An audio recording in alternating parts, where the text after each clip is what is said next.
In this world, spirits are divided into spirit, fairy, monster, god. In this world, there are 5 hidden ateliers: Dao, shamanism, manifestation scene, and Moism. In this world, Mount Mao Fanxian, Langting, the spirit city, and other powers coexist. Daoist spells, talismans coexist. In this world, there are also many strange and bizarre tales of love and sorrow. Today, I bring you a highly rated comic called The Great Dao is Formless. The greatest image has no shape. This person is called Tang Ka. At this moment, he is using Daoist spells to search this building in front of him.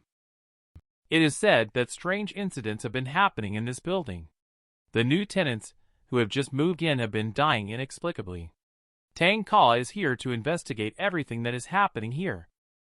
But unexpectedly, Tang Ka couldn't detect the presence of the demon with the golden nether eye. This is a tricky opponent, but for Tang Ka, things that are too simple are not of interest to him either. He himself wants to design a good capture method. Then he beats up this little yogwai again. A beautiful girl actually took the initiative to rent a haunted house. This kind of good deed that is both eye-catching and fulfilling for the job has made the unscrupulous intermediary very happy.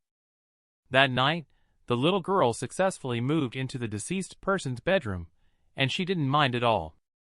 She fully enjoyed the happiness brought by instant noodles. But little did she know, a sinister claw quietly reached towards her legs. I don't know if it's a coincidence, but the girl seemed to suddenly discover something. She neatly retracted her legs. She turned around and got onto the bed, taking out a few idle posters from her backpack. She stuck them on the door and window. At that moment, the power went out suddenly, and darkness enveloped the house. The squeaky door creaked eerily. The sound was coming from the wardrobe in the house. The little girl, holding her backpack, mustered her courage and shouted boldly, "Come out!" The cabinet door opened, revealing a sinister, eerie shade of dark green slowly emerging. "So you were hiding here?" At this moment, the young girl unexpectedly changed her fearful demeanor. The backpack opened up, and a raptor flew out from inside, heading straight into the wardrobe. The young girl quickly shut the wardrobe door. Inside, there were uneasy sounds of horses. After much struggle, the wardrobe burst open, and the young girl opened the backpack. Inside, it was like a bottomless pit, absorbing everything. Just now, what she put into the wardrobe was the 4-clawed black fowl that can subdue any yogwai spirit. And at this moment, the monster in the wardrobe finally revealed its true form, with a green face and fangs like a zombie, opening its blood-filled mouth and charging towards the young girl. I didn't expect the young girl to slap it directly.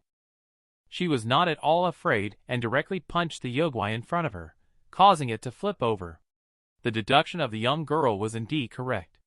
Using frightening tricks like this is really a low-level spirit that lacks killing power. That's why it couldn't see who the real person was under the young girl's appearance. He is precisely the champion of performance in the Yogwai City Division, Lusong City Spirit Hunting. Tang Ka.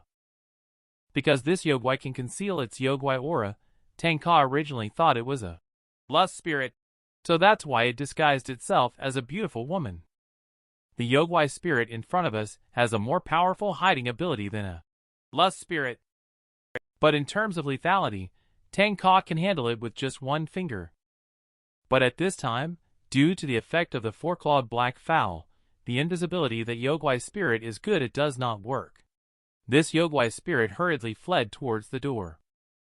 But it never occurred to it that there was actually a talisman hidden in the poster. At this moment, the yogwai spirit has become a turtle in a jar. And this talisman actually easily revealed the true form of the yogwai spirit. Just a second ago, the fierce yogwai spirit. The next second, he immediately recognized defeat and revealed his true form. This young man is named Tang Ka. He just defeated a yogwai spirit that could turn invisible. This yogwai spirit originally lived in ancient times. Due to its ability to hide, It was conscripted by the Yogwai City Division to collect information on other Yogwai spirits. However, in one mission, the entire army was wiped out, leaving only the little Yogwai spirit in front of him who managed to escape. It hid in this wardrobe. When it woke up, the world had already undergone earth-shaking changes. Fortunately, there was a blind old lady who kept it company. Later, the old lady left this world, but this Yogwai spirit still waits here earnestly, hoping the old lady will return someday. Unexpectedly, its touching words were interrupted directly by Tang Ka. He took out the software of Yogwai City Division for facial recognition scans. It was learned that this Yogwai spirit named the Charcoal Elder is indeed an extinct species. This rare Yogwai spirit unexpectedly sparked Tang Ka's interest. He claimed he wanted to sell it on the black market. But Tang Ka did not intimidate it like he threatened, but indulgently named it Little Black. He successfully placed it into the embroidered cage, a construction site. A clay pot weighing almost half a ton was unearthed. The oiled hemp rope and the talisman tied to the bottle's neck all indicated to others that this bottle was not simple. Driven by curiosity, the workers attempted to open the jar. Just as the lid fell off, the talisman on top also disappeared. Old Zhuang, who opened the jar, lost his life at that moment. When other workers rushed to the scene upon hearing the news, there was no one at the scene. Only the clothes scattered on the ground were left. Everyone else seemed to have vanished into thin air. At this moment, ripples suddenly appeared on the dark, contaminated water in the jar. The next moment, a ghostly green light shot straight into the sky. A Yogwai spirit covered in rivets appeared in front of everyone. Just as the crowd came to their senses and scattered in all directions, the Yogwai spirit opened its large mouth. Everyone on the scene was sucked together by this huge suction force and perished in an instant, while this monster absorbed their vitality. And it recovered bit by bit of flesh and blood, forming a humanoid figure. This so-called Humanoid Xiao has evolved from a mummified corpse that has accumulated resentment for thousands of years, possessing an indestructible body. It has 4 eyes that can observe the spiritual state of others. Humanoid Xiao looked at his current appearance and couldn't help but be stunned. Memories flooded his mind. He remembered how he had been framed and brutally killed by others in the past. The person responsible for his tragic fate was his biggest enemy, the reason for his current state. At this moment, the memories of hatred erupted in Humanoid Xiao's heart, and he shouted out the enemy's name, Bowen. Endless anger enabled Humanoid Xiao to break free from the copper nails sealing his acupoints, and his strength surged out in an instant. Humanoid Xiao clearly felt a breath approaching rapidly towards him. So it used its 4 eyes to. It tracked for miles, and coming straight towards it was Tang Ka. Humanoid Xiao, although not knowing who Tang Ka was in the distance at the moment. But its body instinctively told it that it needed to escape immediately. However, the remaining copper nails on its body made Humanoid Xiao feel a little numb. Despite this, a strong sense of revenge prompted Humanoid Xiao to quickly run towards the distance. At the moment when Humanoid Xiao rushed onto the road, a dazzling light enveloped it. The next second, it collided with a little girl riding a motorcycle. This accident completely changed the girl's life. The girl was tragically injured in the car accident, and she vaguely discovered that she had actually collided with a Yogwai spirit. This girl is named Zhuang Xiaoran. Her father passed away when she was young, and she was heartlessly abandoned by her mother, living as a foster child in her second uncle's home. But she endured insults and abuse, and her goal is to work hard and earn money to show her mother, who abandoned her, a thing or two. In the evening at 10 o'clock, Zhuang Xiaoran is on the road delivering food on a motorcycle. In an instant, she passed by Tang Ka, right at this moment. The black butterfly compass at Tang Ka's waist suddenly trembled strongly. The compass was seen spinning rapidly. Threads of red light burst out from the compass, indicating that the Sha tribulation is about to occur. When he was young, he heard the master say that anyone who encounters this calamity will undoubtedly die. At this moment, The other end of these thousands of red threads is none other than Zhuang Xiaoran, who had just ridden past on a motorcycle.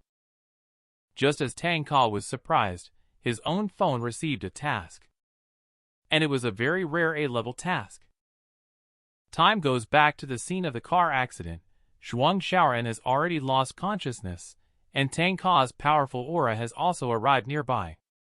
Humanoid Xiao knows very well that he is definitely no match for his current situation. To survive, he now has only one option.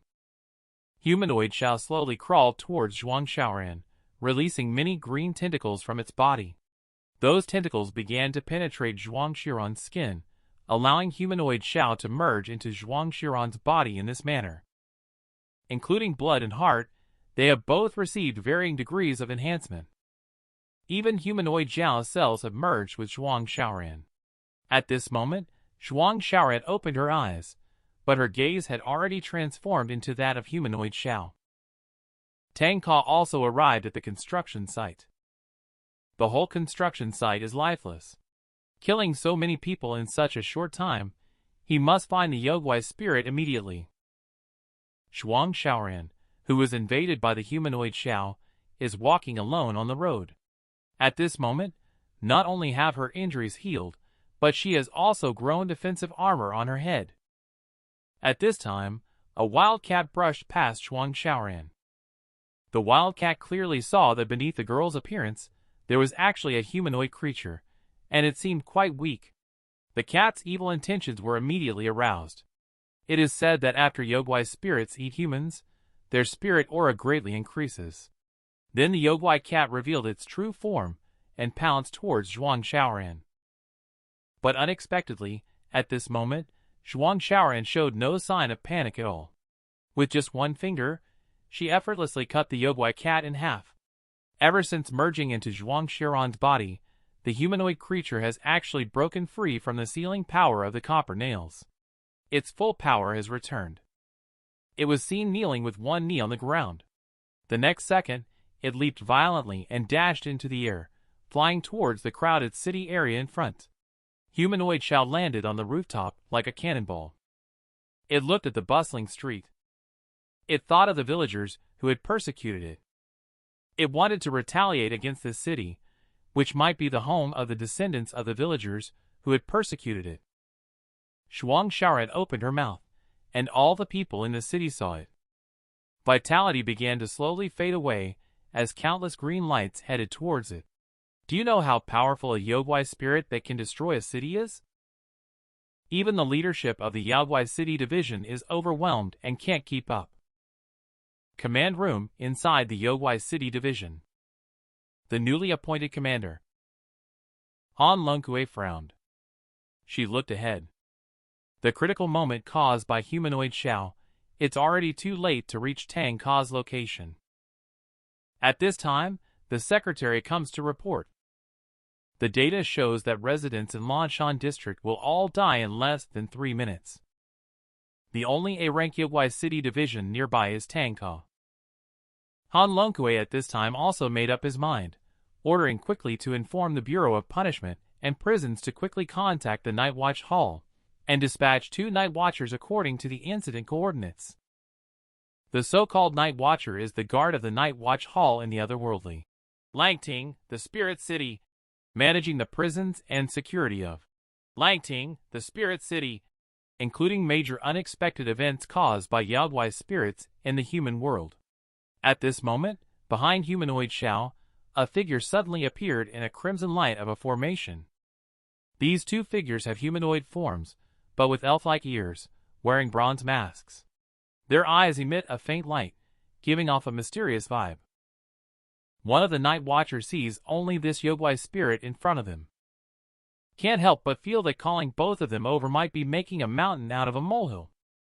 But the other one, Night Watcher, who is smaller in size, remains calm and claims that based on human intelligence, the target is a Humanoid Xiao. A Humanoid Xiao that hasn't been seen for hundreds of years has reappeared today. Something seems fishy. The burly Night Watcher took the initiative to launch an attack, and is prepared to go and probe first. The tremendous force caused even the ground to stir up broken stones. Humanoid Xiao's eyes gleamed, and with a quick step, he appeared in front of the Night Watcher. The knee fiercely pressed against Night Watcher's face with tremendous force. Night Watcher was heavily knocked into the guardrail. Immediately, Humanoid Xiao swiftly arrived beside Night Watcher, who was ranked third. Just as it was about to make a move, it faintly sensed a hint of danger. This Night Watcher is obviously stronger, so it then took the initiative to create some distance. It opened its mouth, and a faint green light appeared once again. But just as it was preparing to unleash a powerful attack, in the mind of Humanoid Xiao, another consciousness unexpectedly resurfaced, Zhuang Xiaoran's original persona.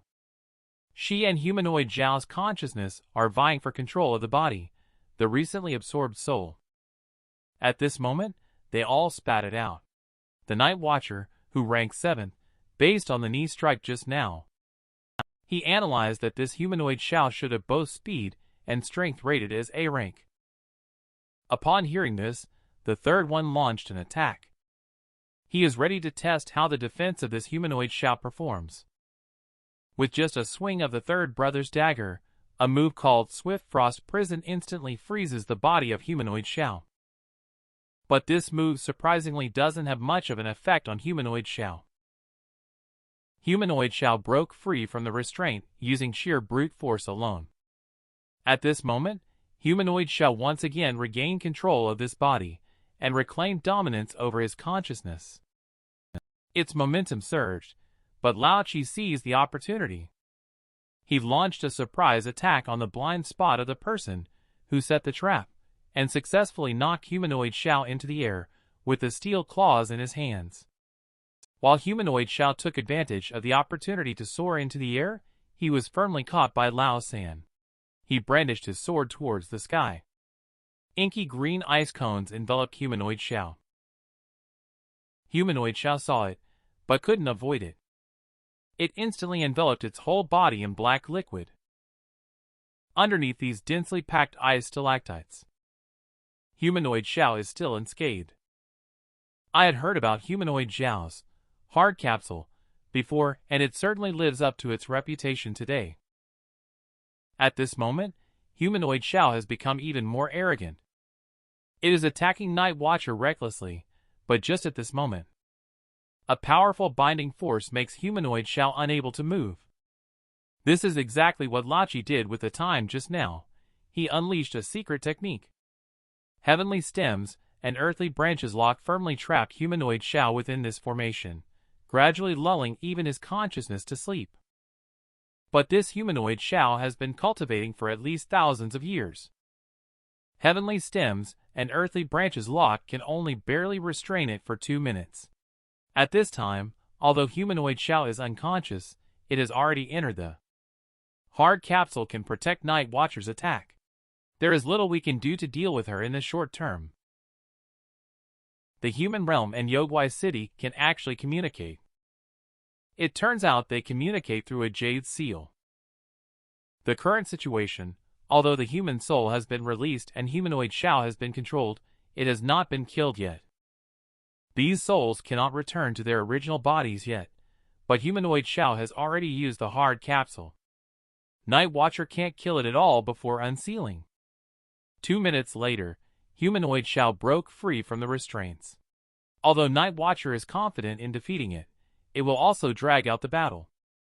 The consequences would be unimaginable if the soul in the sky does not return to its original body for a long time. Commander Han Longkue frowned at this situation. Is there really no other way? At this moment, Night Watcher suggested a solution: exile. Han Longkue heard these words. She couldn't help but be greatly shocked. Because it is said that there is a mysterious jade seal hidden in the headquarters. Ancient Yogwai spirits were sealed in it in large numbers, which is why humans could dominate, controlling them, which is also known as the Third World, and the place of exile is also here. If Humanoid Xiao is to be exiled, even the commander cannot decide without the consent of superiors. Unexpectedly, Han Longkue made a decisive decision and agreed to the exile.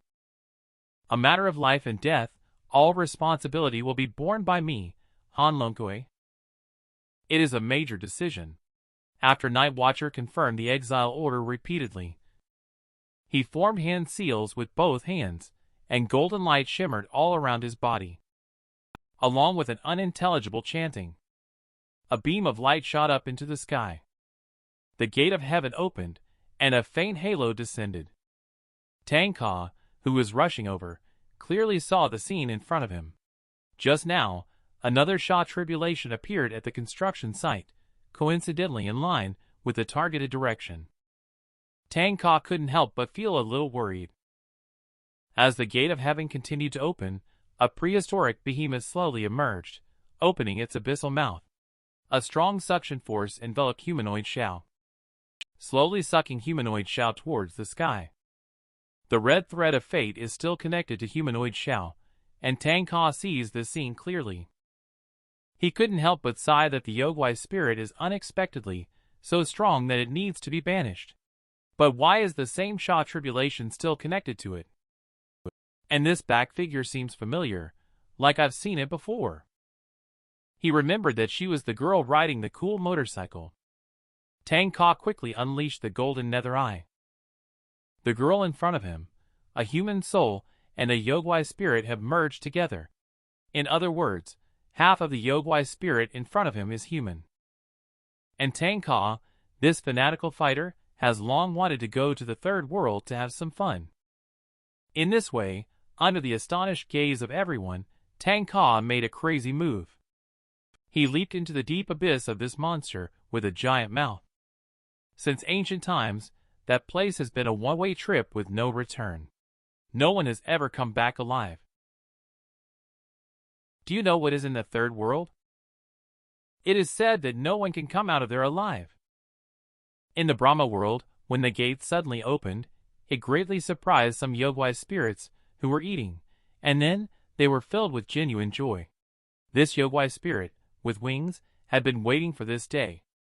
He hunts at least 3 Yogwai spirits every day to hone his skills, just to wait for the day when the gates open to go out, slaughter a city first, and then settle the score with the old thing that kept him locked here. Just when freedom is within reach. A wave of scorching heat swept over. The next second, this Yogwai spirit exploded and died. The destructive power of this barrier makes it impossible for them to approach. But fortunately, when this Yogwai spirit exploded and died, it left behind an eyeball. As long as one complete organ remains, it can slowly recover its original form. However, unexpectedly, at this moment, a figure rushed out from the sky gate. He smashed the Yogwai's eyeball with a slap, and this person is none other than Tang Ka.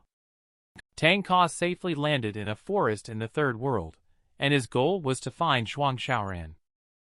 But they didn't expect that right after entering this Brahma seal, Zhuang Xiaoran's landing point was not near Tang Ka. Just when Tang Ka didn't know what to do, a wild boar-shaped Yogwai spirit appeared. It rushed towards Tang Ka with fierce eyes. It drooled profusely, claiming it had just wanted to see which unlucky guy had been locked up, but unexpectedly found a human as well. Upon hearing this, Tang Ka became interested. Clearly, from these words, it is evident that the wild boar in front knows where Zhuang Xiaoran is. At this moment, Zhuang Xiaoran was unconscious on a street in the third world, with the armor created by Humanoid Xiao disappearing gradually. Zhuang Xiaoran's consciousness also regained control of the body. At this moment, Zhuang Xiaoran only remembered that he was delivering food just now, then he bumped into something and passed out, and then it seemed like he saw fireworks. But now, although her body still feels a bit inexplicably sore, there is not a scratch on her. Just when she was curious, a Yogwai spirit quietly locked onto Zhuang Xiaoran and then glanced at Tang Ka. The wild boar that looked fierce just a second ago has now become Tang Ka's mount. With a swollen nose and bruised face, it is running towards Zhuang Xiaoran with Tang Ka. This huge momentum has attracted a pursuit from a group of Yogwai spirits behind them. However, Tang Ka is not panicking at all at this moment. Just as the Yogwai spirit was about to devour Zhuang Xiaoran's head, she instinctively bowed her head. She quickly dodged the strike, her agility astonishing even Zhuang Xiaoran. Just as she was curious, she turned around and saw the Yogwai spirit in front of her, feeling a surge of fear. She quickly turned and started to run towards a distance. But then, the Yogwai spirit suddenly darted in front of Zhuang Xiaoran. The patterns on its back, resembling eyes, entranced Zhuang Xiaoran as if she had been hypnotized. She sat down on the ground with a blank expression, her eyes devoid of light. How powerful is Tang Ka? He can actually single-handedly take on a street full of Yogwai spirits, and just when a Yogwai spirit was about to devour Zhuang Xiaoran, he delivered a punch as strong as steel. Tang Ka arrived just in time and launched a punch that sent the monster flying. Tang Ka's appearance made Zhuang Xiaoran a little stunned. I didn't expect that such a sunny boy could appear in my difficult life. She heard that Tang Ka came to rescue her to go back. Zhuang Xiaoran cried out, "Wow!" and all the pain and bitterness that had been suppressed in her heart for so many years finally poured out at this moment. Tang Ka watched as the sky gate gradually disappeared in the air. He turned around and asked the wild boar that wanted to escape. He learned that it would close in about half a cup of tea's time. Tang Ka's interest surged. There were about 2 minutes left, and he was going to have a good time in the third world. At this moment, the Yogwai spirit, who had just been punched, suddenly rushed in front of Tang Ka. The blue halo behind lit up again. It was this hallucinatory pattern called the Scorpion Gecko Veil, which would evoke the most painful or terrifying memories, causing one to lose combat effectiveness and await being swallowed alive. Just as it was about to bite Tang Ka, a big slap landed on the face of the Yogwai spirit. Immediately, he punched and blasted the Yogwai spirit away. Unexpectedly, Tang Ka was completely unaffected, which makes no sense at all. At this moment, Tang Ka turned around calmly and looked at the Yogwai spirits chasing after them on the street. He showed no trace of fear, and even seemed a bit excited, claiming that Zhuang Xiaoran should hide behind him. He declared that the next moments were his own entertainment time. Only Tang Ka's left hand was visible, where a dense lightning glow emerged. The blue-green light pattern extended from his arm to the top of his head. Moves that cannot be used in the human world on a regular basis. He was no longer restricted here. At this moment, Tang Ka's left side was covered in lightning. Even his eyes had changed. With great excitement, he cast the spell, Talisman Thunder Borrowing, only to see Tang Ka's 3 fingers turned into claws, with lightning compressed infinitely at his fingertips. Immediately there was a booming sound, and it shot out like a cannonball. At the moment he touched the first Yogwai spirit, it instantly exploded. The raging thunderstorm instantly enveloped the entire street of Yogwai spirits. This move is called the 3 piercing thunders. The blue and green lightning illuminated half of the sky. And under this strike, all the Yogwai spirits on the street fell to the ground and couldn't get up. After this strike, Tang Ka was quite satisfied. He turned around, picked up Zhuang Xiaoran, and looked at the sky gate that was about to close in the sky. Tang Ka stood on 1 foot, and a gust of wind rose from under his feet through the wind-borrowing spell. He carried Zhuang Xiaoran and flew effortlessly towards the heavenly gate.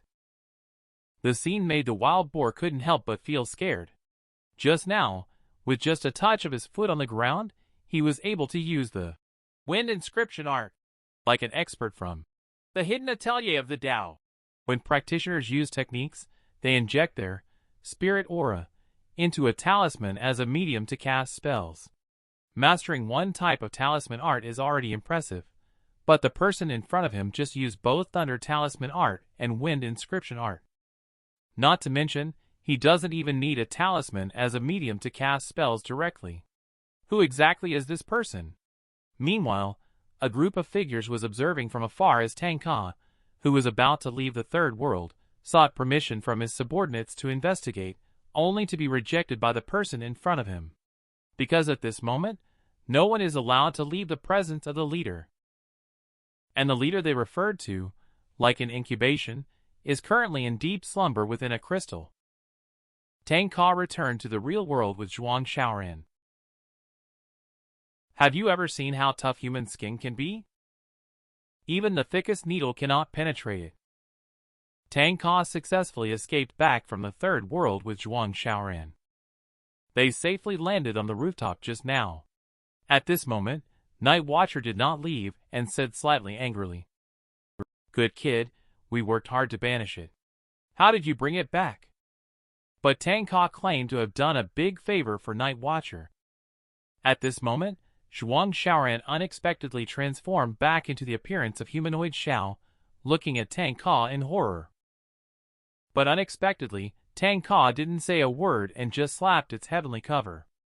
He directly smashed the armor formed by the Humanoid Xiao, and Zhuang Xiaoran fainted again.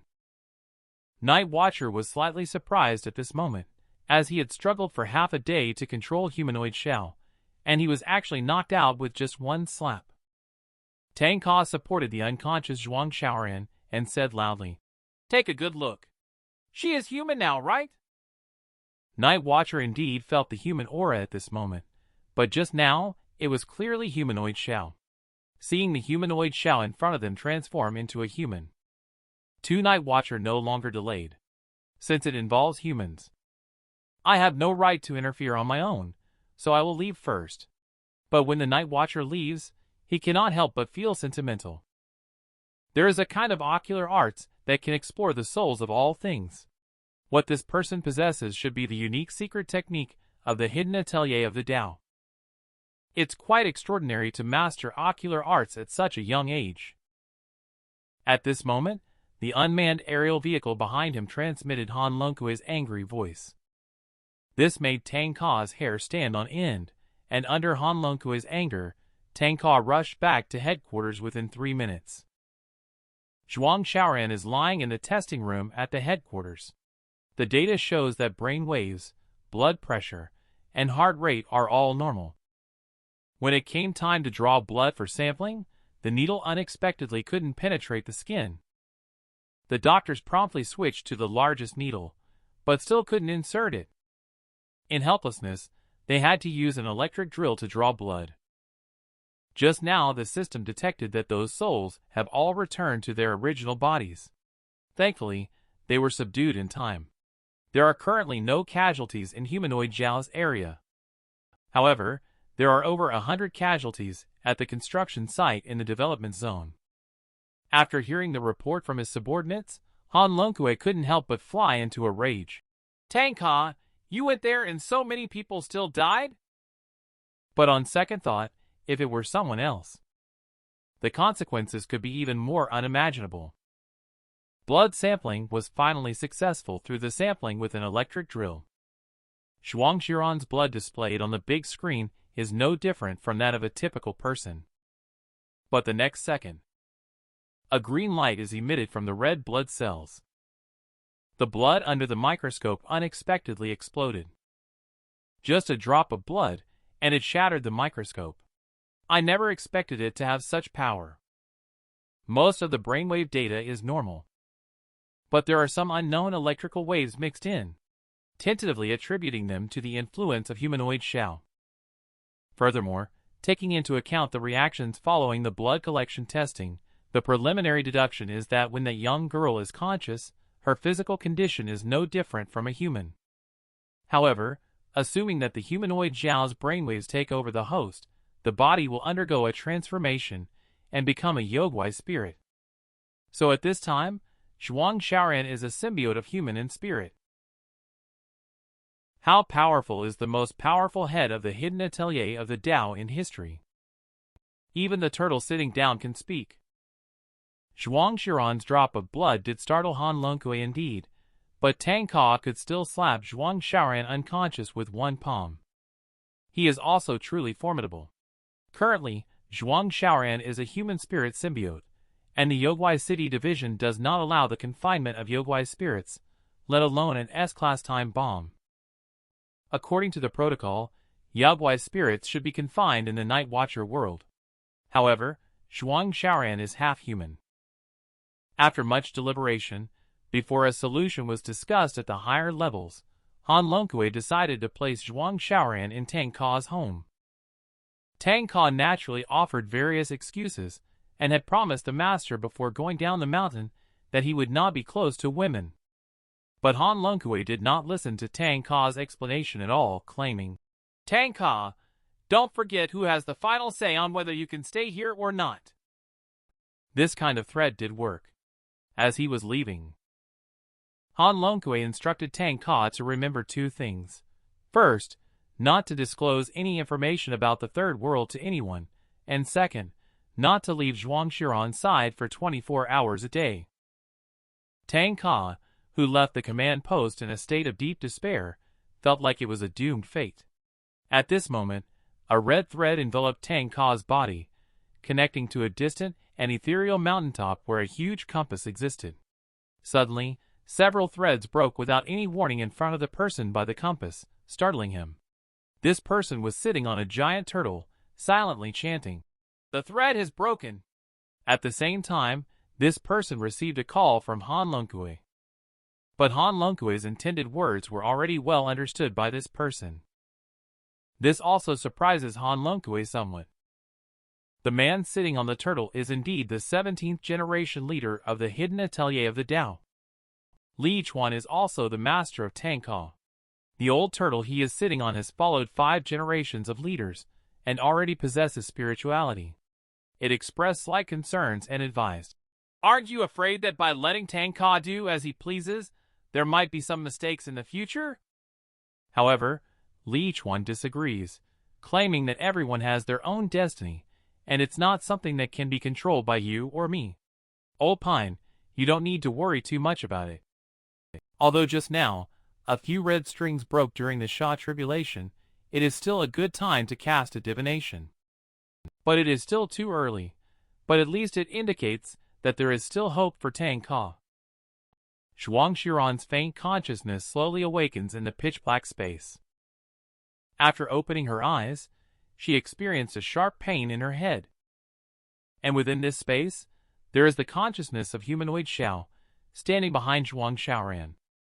At this moment, Zhuang Xiaoran felt vaguely that the monster in front of him seemed familiar. She suddenly realized that it was the phantom from the car accident back then. At this moment, the Humanoid Xiao in front of her moved. Humanoid Xiao raised his finger slightly, and Zhuang Xiaoran's consciousness was severely shaken. What is the relationship between Yogui City Division and Yogui Spirit? In fact, Yogui Spirit has existed in this world for a long time. Most of the evil Yogui Spirit just treat humans as food. At the beginning, humans lacked the ability to fight against these evil Yogui Spirit, so humans have been consumed by the Yogui Spirit. However, after many years, some humans with extraordinary abilities emerged. They bravely stood up to fight against the Yogui Spirit. They established an organization called Hidden Atelier, and the various Hidden Atelier have since taken on the mission of protecting humans.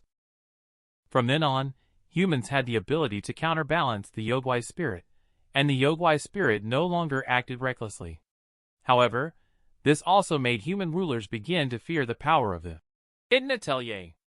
As a result, the Hidden Atelier was persecuted. Then, taking advantage of the situation, the Yogui Spirit joined forces and launched a large-scale war.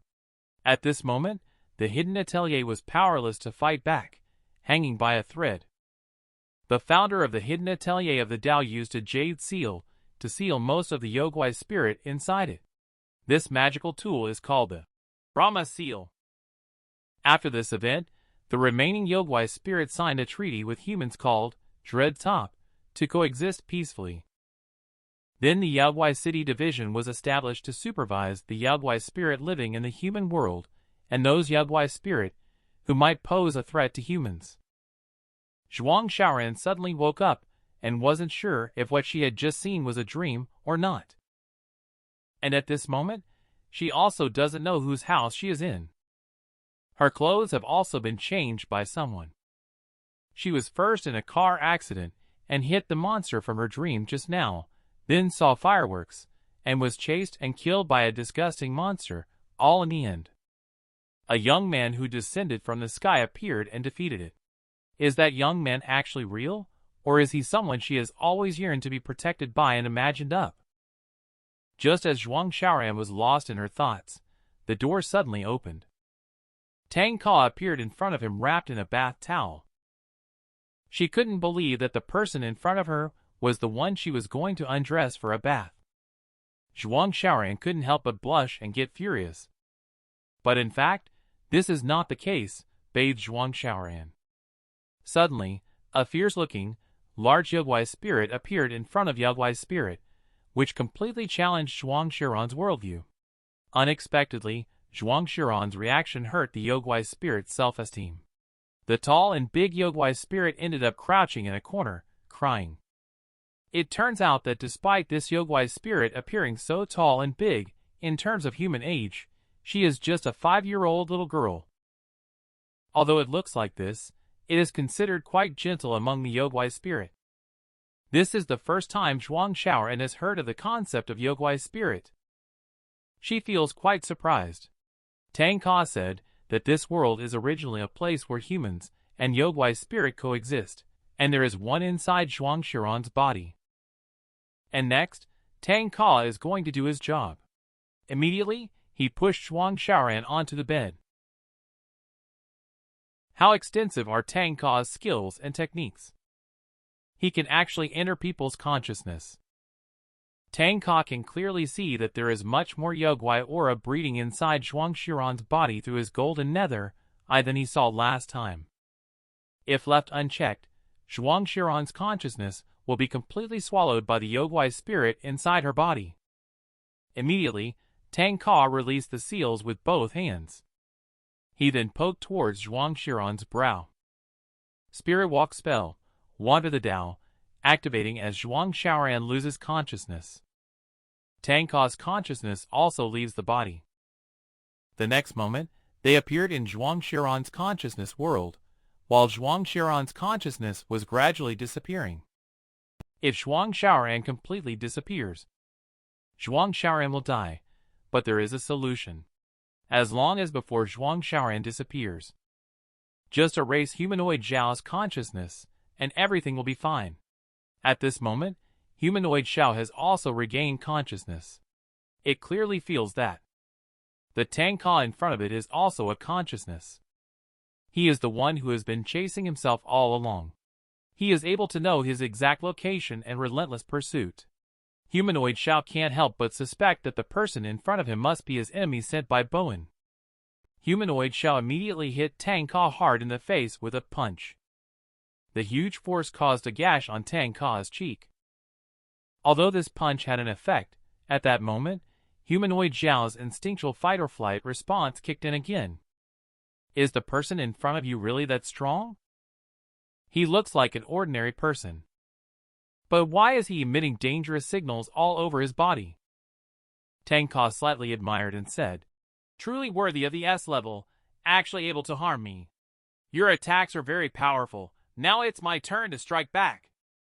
But Humanoid Xiao didn't think so, claiming that even if you are really strong. But don't forget, this is also my consciousness world. After finishing speaking, the figure of another Humanoid Xiao suddenly grew larger. He immediately embraced Tang Ka. The present avatar is a manifestation of Humanoid Xiao's obsession for revenge, unbreakable and determined.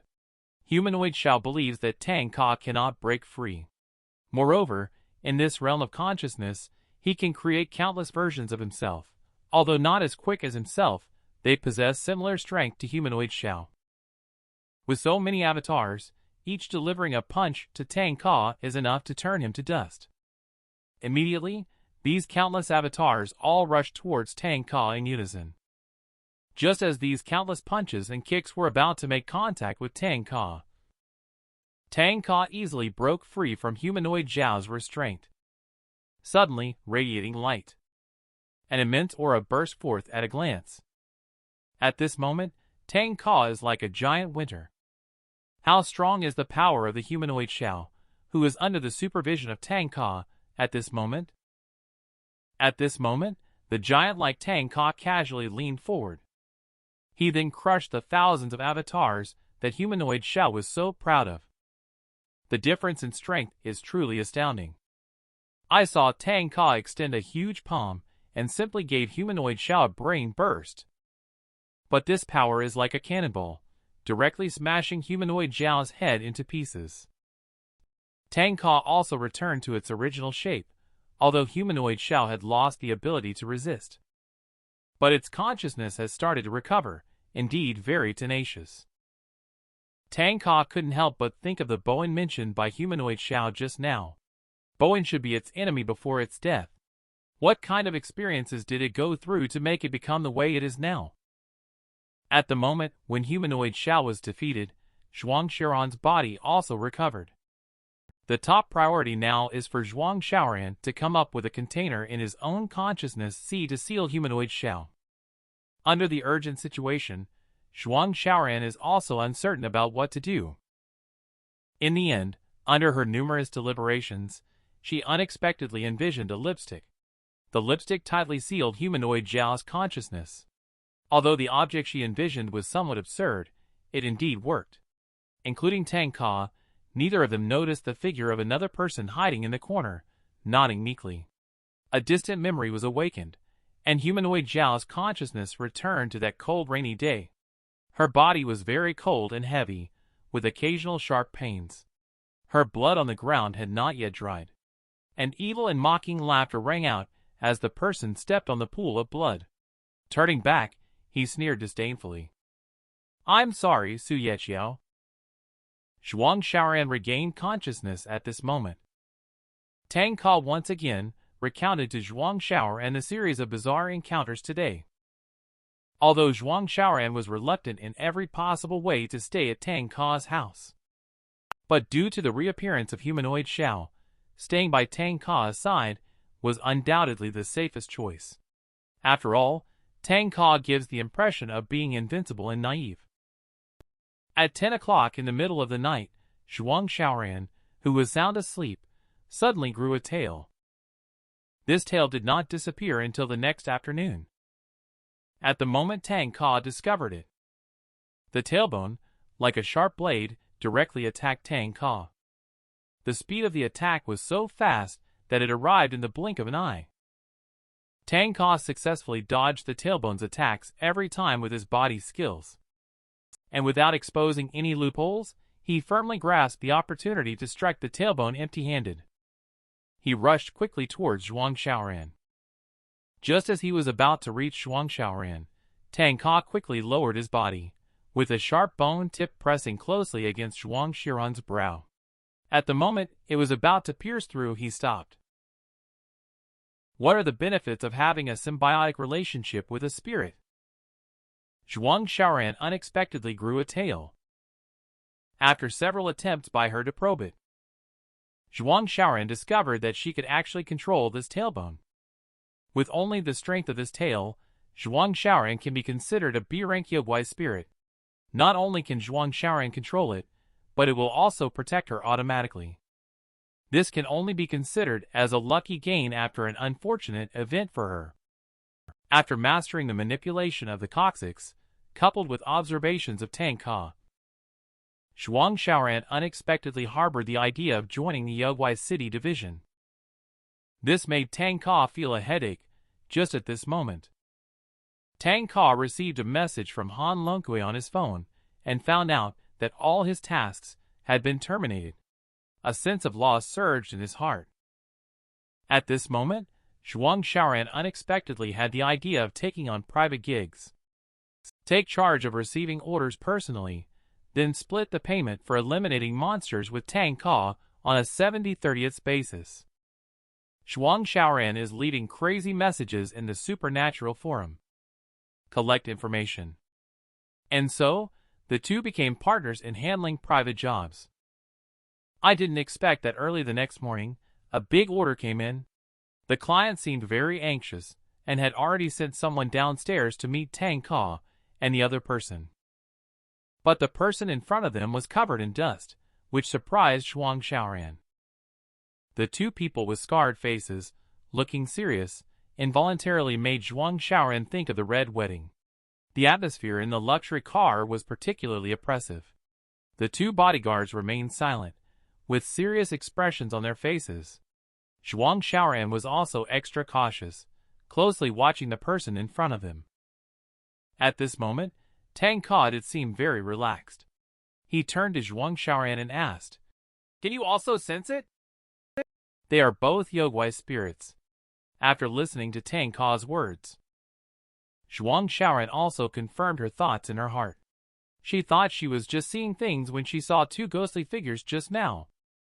Tang Ka was somewhat surprised at this point, saying that his ocular arts could only distinguish Yogwai spirits based on the color of their spirit aura. He didn't expect that you could actually see their true forms. Perhaps it's the humanoid Xiao within you. It can really help you become part of the Yogwai City division. After a short car ride, the two arrived at the entrance of a luxury mansion. The tall gates clearly displayed the owner's power. While in the car just now, Tang Ka used ocular arts to survey. The two bodyguards' spirit aura have both reached the A level. If it's just for pick-up and drop-off, it might be a bit of overkill. At this point, Tang Ka had realized that these two people would definitely harm him. Sure enough, the two had already taken off their expensive suits, revealing their muscular bodies full of scars. The boss's intention is that as long as Tang Ka can make them surrender within 5 minutes, he will be qualified to see him. Politely asking Zhuang Xiaoran to step aside, please. Two monsters, Spirit Yogwai, revealed their true form, their eyes glaring with hostility. The fierce charging wolf, with cyan facial markings and sharp fangs, appeared in front of them. The environment was filled with a fierce and savage aura. One of the charging wolves dashed forward and charged towards Tang Ka. In the blink of an eye, the ground cracked and debris flew up. It was evident that these two Yogwai spirits possessed outstanding speed and strength. Tang Ka took the opportunity to leap into the air, but Charging Wolf also seized the chance tightly. Two wolves, one in front and one behind. They formed an encirclement, making it difficult for Tang Ka in midair to avoid the attacks. But he remained calm and claimed that he had thought he could handle it with just his feet. But it seems that he underestimated the situation. Just as the words fell, Tang Ka.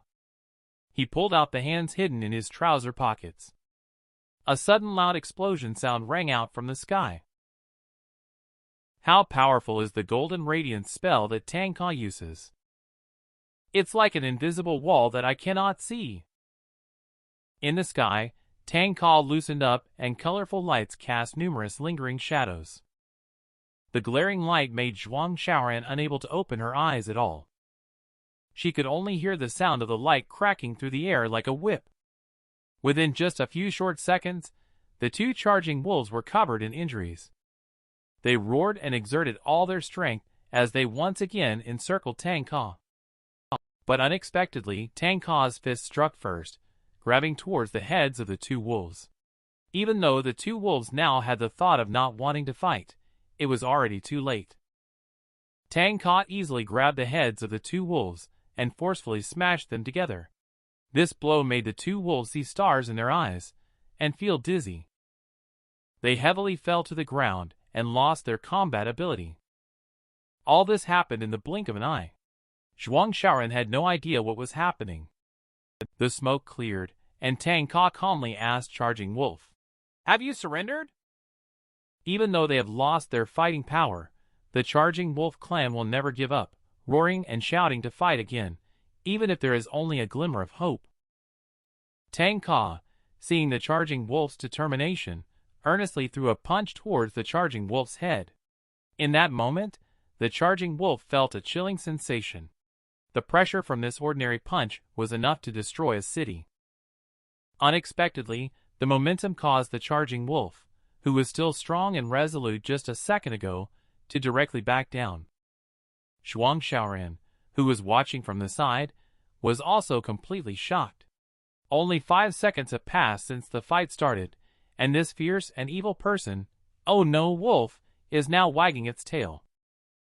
It turns out that the two charging wolves had long heard that Tang Ka was very powerful. They planned to fight with their lives, even if they had to hold Tang Ka for 5 minutes. If successful, it would bring great honor to the Charging Wolf clan. But in the end, they were too naive. They didn't expect that they couldn't even last 5 seconds. At this moment, the two Charging Wolves deeply admire Tang Ka. They use the most solemn ritual within the clan to apologize to Tang Ka and beg for his forgiveness for their recklessness. At the same time, the manor's gate slowly opens to welcome the arrival of Tang Ka and the two individuals. Watching Tang Ka's back, Charging Wolf and the other person expressed their feelings of astonishment, saying that the two brothers had only thrown 3 punches at Tang Ka.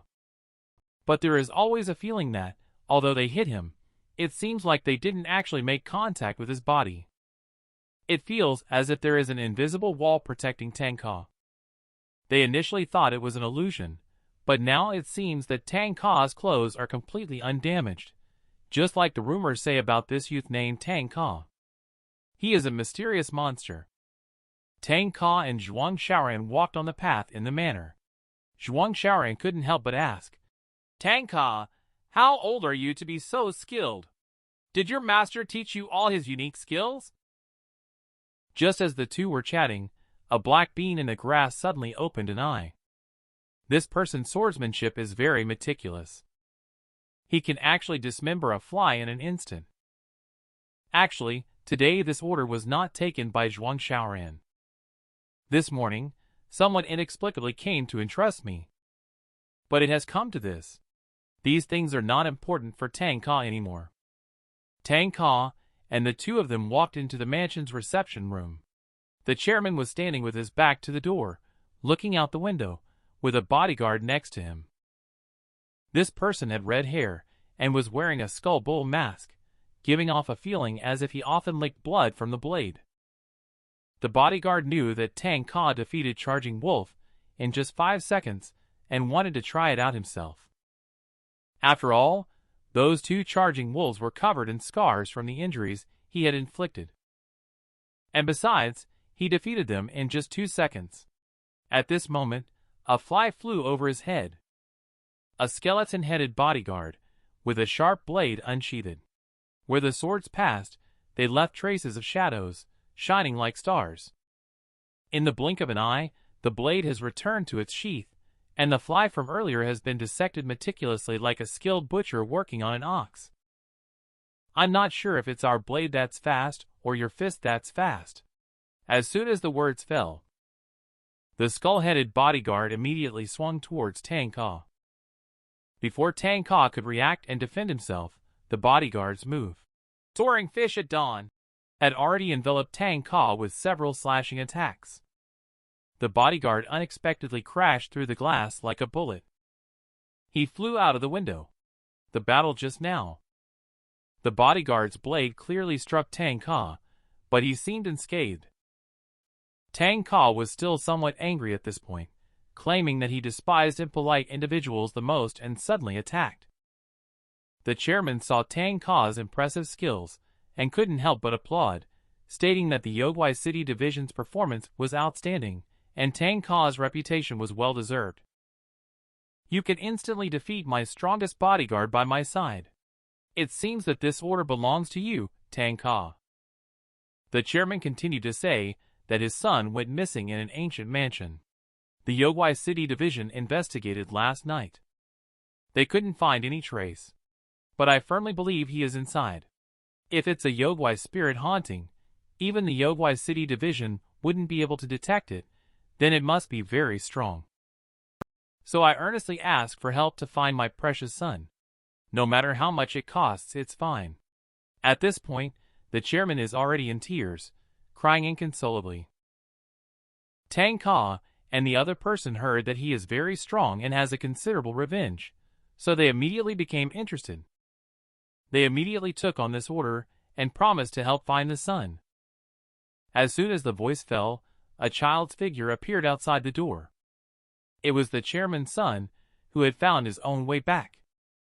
But at this moment, the child's eyes were dim and lifeless. There is a faint lingering shadow attached to his back, as if possessed.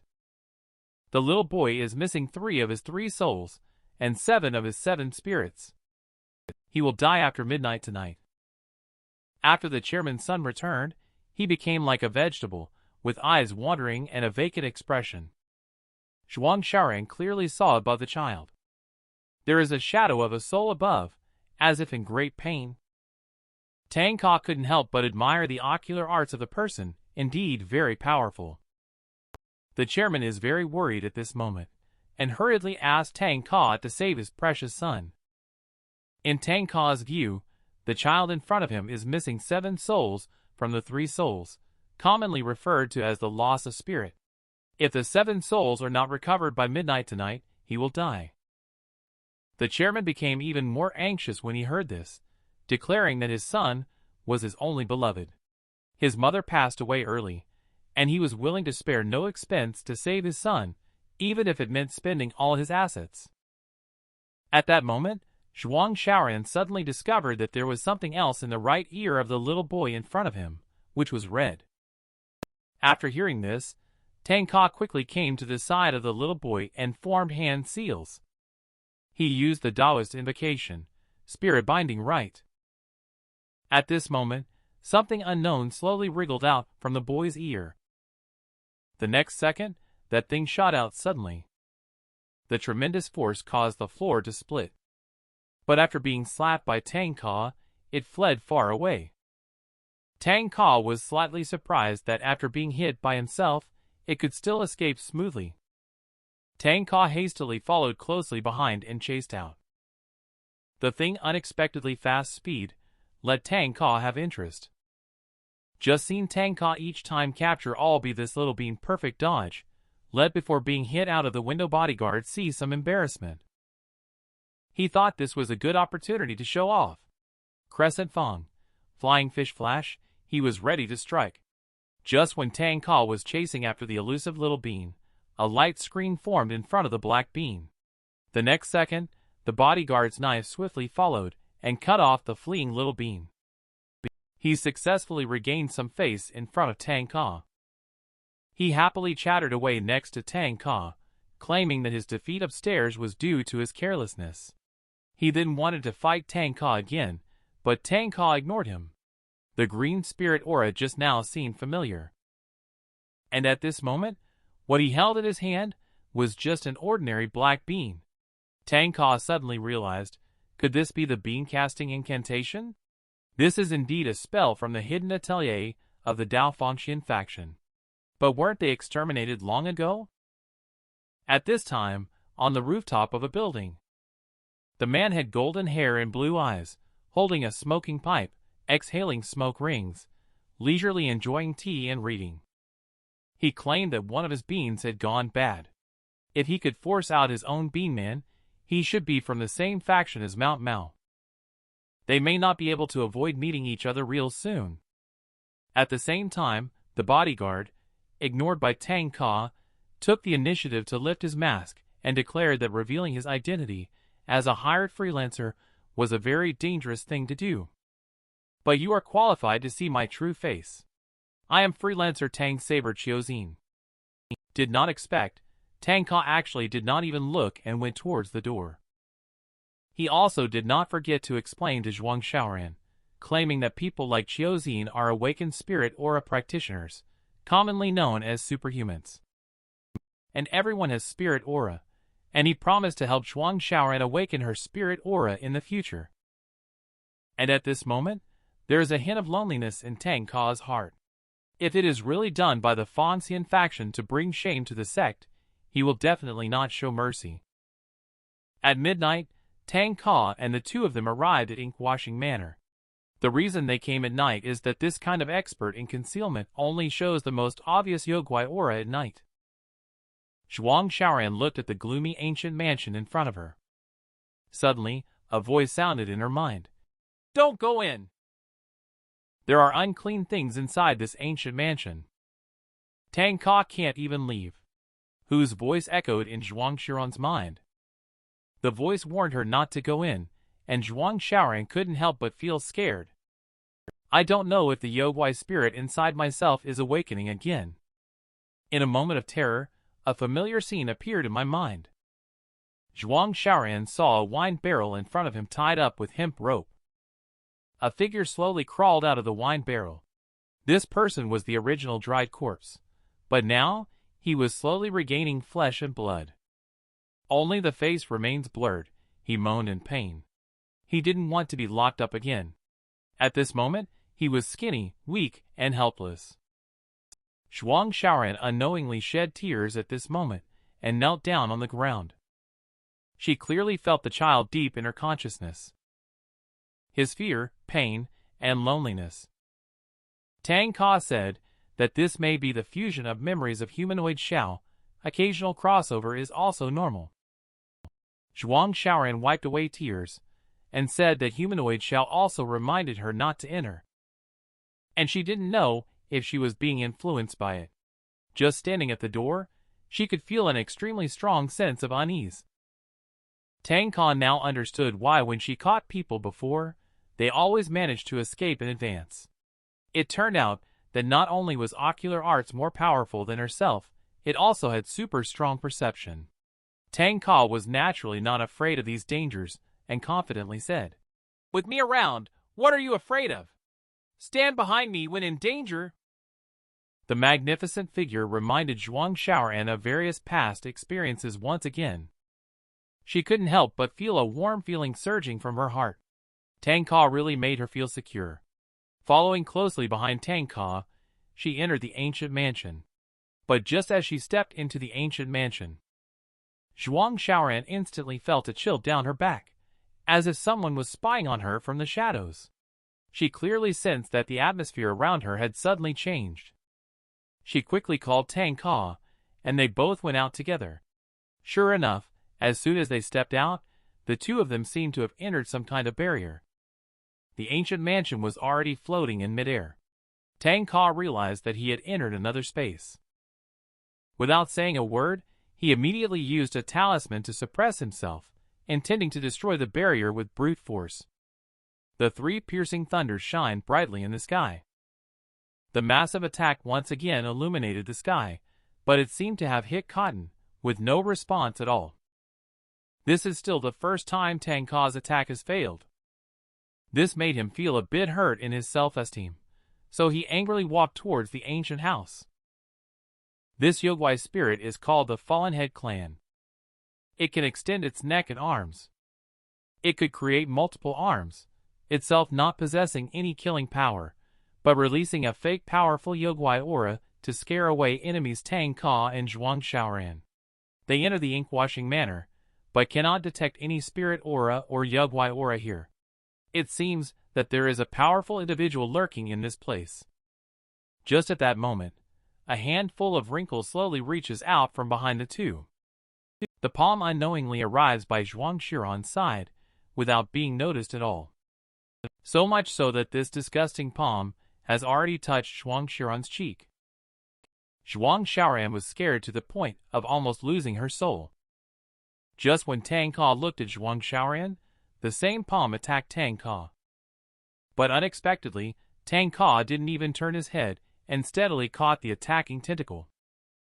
At this moment, two hands slowly appeared in the mural, and the Yogwai spirit slowly emerged from the mural. And the spirit aura of this Yogwai spirit is 5 times that of Humanoid Xiao. Just as the tentacles swept past the two of them, Zhuang Xiaoran's cheek that was just touched also sprouted the same tentacles. The tentacles caught Tang Ka off guard and bound him up. In this situation, if Tang Ka violently breaks free, Zhuang Xiaoran may also die from excessive blood loss. Just when Tang Ka was feeling a little worried, the force of the tentacles suddenly increased. Tang Ka's cries of pain echoed throughout the entire ancient mansion. At a critical moment, Zhuang Xiaoran made up her mind. She grabbed the tentacles on her face. She forcibly pulled the tentacles off her face. Her rash act and sudden change in aura also shocked the Yogwai spirit. The next second, Zhuang Xiaoran's fist landed on the Yogwai spirit. The huge force made the Yogwai spirit retreat step by step. While Tang Ka was unconscious, Zhuang Xiaoran had to use the power of Humanoid Xiao to protect Tang Ka. Just at the crucial moment, when the tentacles of Yogwai spirit were attacking again, Zhuang Xiaoran's tail unexpectedly did not grow out. In front of him, Yogwai's spirit is about to touch Zhuang Xiaoran again. Suddenly, a gust of wind blew from behind and tore apart the many tentacles of the Yogwai spirit alive. The attacker is none other than Tang Ka. And Tang Ka's fainting just now was fake, just to see how much strength Zhuang Xiaoran really has. The reason why Zhuang Xiaoran's tail did not come out to protect Tang Ka this time, Tang Ka also has made a preliminary judgment. Because the Yogwai spirit in front of us is not as powerful as expected. It is just releasing a fake Yogwai spirit to bluff. Presumably it should be the lowest level degrade Yogwai spirit. Tang Ka stands on one foot, activates wind borrowing, and leaps into the air out of nowhere. He landed steadily in front of the Yogwai spirit, releasing his fierce gaze without reservation, and unleashing his spirit aura. I didn't expect that he could make the Yogwai spirit in front of him struggle to breathe just with his aura. He actually crushed the body of the Yogwai spirit. Underneath the facade of bluff and bluster was actually a character akin to a mere gatekeeper. Tang Ka led Zhuang Xiaoran to the second floor, feeling somewhat disappointed. But to their surprise, this Yogwai spirit was actually just playing dead. It took the opportunity to incite Tang Ka. He successfully dragged Zhuang Xiaoran into another space. As Zhuang Xiaoran is dragged into a different space, this chapter unfolds the tragic story slowly. As Zhuang Xiaoran just entered the different space, she felt like someone was staring at her. She searched around but found nothing. At this moment, in the dilapidated house, two children appeared, playing and laughing. Zhuang Xiaoran instinctively ran towards the two children, but they actually passed through the wall. Zhuang Xiaoran suddenly realized that these two children were ghosts, and a wave of fear surged through her. But then she realized that she herself was here to find the young master soul, right? Maybe there are some important clues behind this door? After some mental struggle, Zhuang Xiaoran gathered up her courage and pushed open the door. What greeted her eyes was a bedroom with a somewhat ancient atmosphere, but the ghost who had just come in was nowhere to be seen. Zhuang Xiaoran carefully observed the furnishings in the room. A jar caught her attention, and as she leaned in for a closer look, she was surprised to find a dog's corpse soaking inside. Shocked, Zhuang Xiaoran sat down on the floor. Just as she was curious about how there could be a dog's corpse, a faint smell of blood wafted over. When Zhuang Xiaoran turned around again, the bedroom was actually covered with bloodstains. At the same time, Tang Ka searched each room for Zhuang Xiaoran as if wandering through his own backyard. During the process, all the Yogwai spirits encountered were unlucky enough to be beaten up badly. Zhuang Xiaoran looked incredulous at this moment. The house was clean and tidy just a moment ago. How did it suddenly become filled with strange colors? And there was clearly a human-shaped outline on the bedsheet. Zhuang Xiaoran can not only see people's souls, but also faded bloodstains. And the family photo hanging above the head of the bed should be the homeowner's photo. The big and small figures in the photo should be the homeowner's wife and child. But this family portrait has been scratched. The shadow on the bed looks more like their child in terms of appearance. And there are traces of dragging in the bloodstains. Following the bloodstains, Zhuang Xiaoran arrived at another room. This room did not have a lot of bloodstains, only a pool of blood on the floor. It is very likely that the child was harmed in this room, then dragged to the bedroom and brutally murdered on the bed. If the weapon was a knife, there should have been many stabs. What kind of enemy would be so cruel to a child? Just as Zhuang Xiaoran was wondering, a notebook caught her attention. Inside should be the drawings of the little girl. The drawing shows the girl's father suddenly killing a dog and hitting the mother, and also depicts a key pointing to the dog. Zhuang Xiaoran is puzzled. What caused the homeowner to change their personality and kill their own dog? It's not possible for the child to have been killed by the father, right? Also, why would the keys be thrown into the dog's mouth? What secrets does the father have? Zhuang Xiaoran hurried back to the room she was in earlier and found a bloody knife. She resisted her fear and cut open the dog's body in the jar. Indeed, there was a key inside the dog's stomach. There was only one safe in the room that could be opened with the key. Zhuang Xiaoran cautiously opened it. Inside was a notebook full of violence, detailing the reasons for the father's crime. The notebook documents the father's complete madness. Today is the most painful day of his life. The family has fallen on hard times, and most of their belongings have been taken away. However, his wife, Li Mei, and beloved daughter, Moon, are his motivation to start over. But he discovered his wife's affair with a servant, plotting to harm him. This shadow grew stronger in the father's heart. He mercilessly killed his wife and daughter. Zhuang Xiaoran felt sick reading the father's confession. He couldn't help but suspect that this master was possessed. He killed his own wife and child in such a cruel manner. Just at this moment, a crack suddenly appeared in the bedroom closet door, and Zhuang Xiaoran had a sense of impending doom. But his own tale still did not come out. It seems that Zhuang Xiaoran can only deal with it himself. But on second thought, isn't everything going a bit too smoothly? From the beginning, the child's soul led Zhuang Xiaoran into the room, to discovering a series of clues. In the end, the cabinet suddenly opened. No matter how she looked at it, it seemed like she was being led by the nose. And she's not as invincible as Tang Ka. So, she absolutely cannot touch this cabinet in front of her. The most important thing now is to find Tang Ka and complete the mission together. In case she is deceived and caught by the Yogui spirit, not only will she be unable to help Tang Ka, but she will also become a hindrance to him. Just as Zhuang Xiaoran was struggling, a voice suddenly rang out. "Please save me!" Zhuang Xiaoran was terrified by this, and shivered with fear. Behind Zhuang Xiaoran, a little girl's ghost was floating in midair, and this ghost was none other than the child named Moon. Fortunately, this ghost harbors no ill intentions. Leading Zhuang Xiaoran over, she simply wants her to understand her story. Perhaps this way, Xiaoran can start believing what the ghost is saying. In return, Moon can tell Zhuang Xiaoran about the secret of this house. The little girl has already guessed that Xiaoran came for the boy in the hat as an exchange condition. As long as Zhuang Xiaoran tears off the strange paper on the corpse, she can tell the little brother where the 7 souls are. Zhuang Xiaoran opened the cabinet with half belief and half doubt. A mummified little girl suddenly appeared inside. From the diary entry earlier, no matter how you look at it, that mother doesn't seem like she would have an affair. The way that father treated his own daughter is simply inhumane.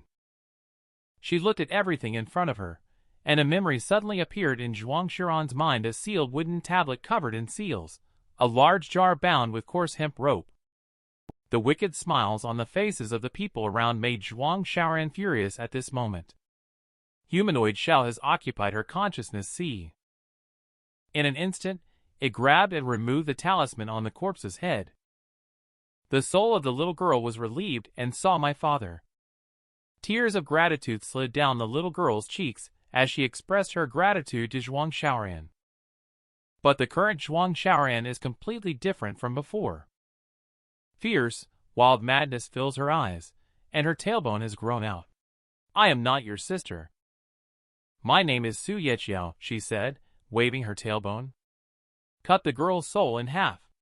It said harshly, "I'd like to see who dares to do so, and then lock me up again." On this stormy night, with pouring rain and lightning, the servant put their own child into the ink-washing manor. The baby cried loudly, wrapped in a floral red cloth, its fragile body held within. The safety button at the waist carried the mother's hope. But just as the servant left, a group of crazy mice pounced on the little boy. At that moment, the young girl was cut in half by Su Yeqiao with a single move. At this moment, the young girl realized that the true monster in ink-washing manor wanted to keep Su Yeqiao inside Zhuang Xiaoran's body. Just then, a strong sense of oppression suddenly enveloped Su Yeqiao. The spatial connection that appeared out of nowhere grabbed the little girl and pulled her in. And this passage did not close, as if intentionally left for Su Yeqiao. At this time, Su Yeqiao was fearless, bringing a fierce momentum as she rushed into this space. And appearing in front of Su Yeqiao was a Yogui spirit in the shape of a mouse. At this moment, it had already devoured the little girl's soul. Su Yechio confidently rushed towards the Yogwai spirit in front of her, thinking that she could easily deal with this little mouse in no time. But unexpectedly, within this space, the mouse Yogwai spirit could manipulate everything. Su Yechio saw it pinch its two fingers together. Su Yechio's right leg was completely broken. Intense pain radiated from the right leg. It fell heavily to the ground. The mouse Yogwai spirit claimed that as long as it enters my space, no matter how well you hide, I know what you are. It is said that eating the flesh of the humanoid Xiao can enhance one's Yogwai aura. But Su Yechio has not succumbed at this point. It uses its four proud eyes to scan the surroundings to see if there are any other Yogwai spirits. It claims, "I could kill you with just one hand." But to his surprise, as soon as he spoke, that arm was also broken, and the painful screams echoed throughout the space. But the mouse spirit Yogwai is relentless and refuses to give up. It crushed Su Yechio's internal organs in one grip. A large mouthful of blood sprayed out from Su Yechio's mouth and splattered onto the body of the mouse Yogwai spirit. This also created an opportunity for Su Yechio, only to see Su Yechio wave a hand. The blood in the space gathers and compresses infinitely next to the rat Yogwai spirit. As Su Yechio clenched his fist, the mighty six-fold burr sweeps through the space. The intense explosion scattered the Yogwai spirit like a frightened mouse. The souls of the little girl and the chairman's son also floated out. Su Yechio sensed that the surrounding space had been unraveled, but the whole house was still within the barrier. But the little girl claimed to have seen its true form. It is a dark Yogwai that has devoured a baby and many rats at the same time. And the skeleton of that baby is on the third floor. Finding it might help completely eliminate this rat. Just as the words fell, the real form of Yogwai appeared again, starting to devour the souls in this room. At this moment, Su Yechio's body was already unable to move. It watched as the Yogwai spirit in front of it kept expanding. At this moment, the floor beneath the Yogwai spirit suddenly burst open. A huge explosion directly shattered the Yogwai spirit's body. Tang Ka jumped up from underneath. The suddenly emerged Tang Ka. He looked at the seriously injured Zhuang Xiaoran, and his face suddenly darkened. At this moment, the culprit also rushed towards Tang Ka with gnashing teeth and waving claws. But the skills that he was proud of just a second ago were not effective on Tang Ka at this moment. The strength that could crush limbs was unable to even shake Tang Ka's defense. Seeing Tang Ka showing no response, the Yogwai spirit in front of him panicked.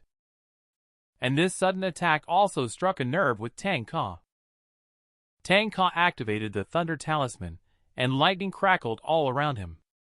He pointed with one hand, sending a compressed infinite thunderball blasting towards the Yogwai spirit. Severing thunder, sigil caged the lightning-formed light barrier instantly enveloped the Yogwai spirit. This light barrier will restrict the Yogwai spirit from moving, constantly being burned by lightning for 5 minutes, during which Tang Ka is about to clean up the humanoid Xiao in front of him. What baffles Tang Ka is that he has clearly sealed the consciousness of humanoid Xiao. How did it manage to come out so quickly? But Su Yechio claims that now is not the time to discuss this. The Yogwai spirit behind you cannot be killed. If you want to get out of here, you must find its host body. It's best to hurry, as it is invincible here. However, Tang Ka does not believe in the Yogwai spirit before him that has killed hundreds of people. He said that there is no such thing as 100% invincibility in this world. Even if there is, it can only be me, Tang Ka. Suddenly, Zhuang Xiaoran's voice rang out, and she also agreed with Su Yechio's statement. Once the Yogwai spirit's body is restored, even for just 1 second, it will surely escape and then use spatial magic to separate you and me. At that time, even if you are strong, you won't be able to deal with it. Tang Ka now understands the seriousness of the situation and quickly opens the golden nether eye to observe the surroundings. At this moment, with Tang Ka at the center, all floors are clear as day. In an instant, he finds the true form of the Yogwai spirit. When borrowing activated, Tang Ka flashed and jumped to the top floor. At this moment, Su Yeqiao's voice echoed in Zhuang Xiaoran's mind, expressing deep gratitude to Zhuang Xiaoran. Tang Ka rushed to the rooftop, and at a glance saw the corpse of the baby. The floral quilt cover was already torn and tattered. Among the stark white bones, the peace button still stood out prominently. At this moment, the trapped Yogwai spirit also began to disperse. This Yogwai spirit never imagined that the person, he thought, was a young Taoist was so powerful. As the faint glow dissipated, the soul of the baby appeared.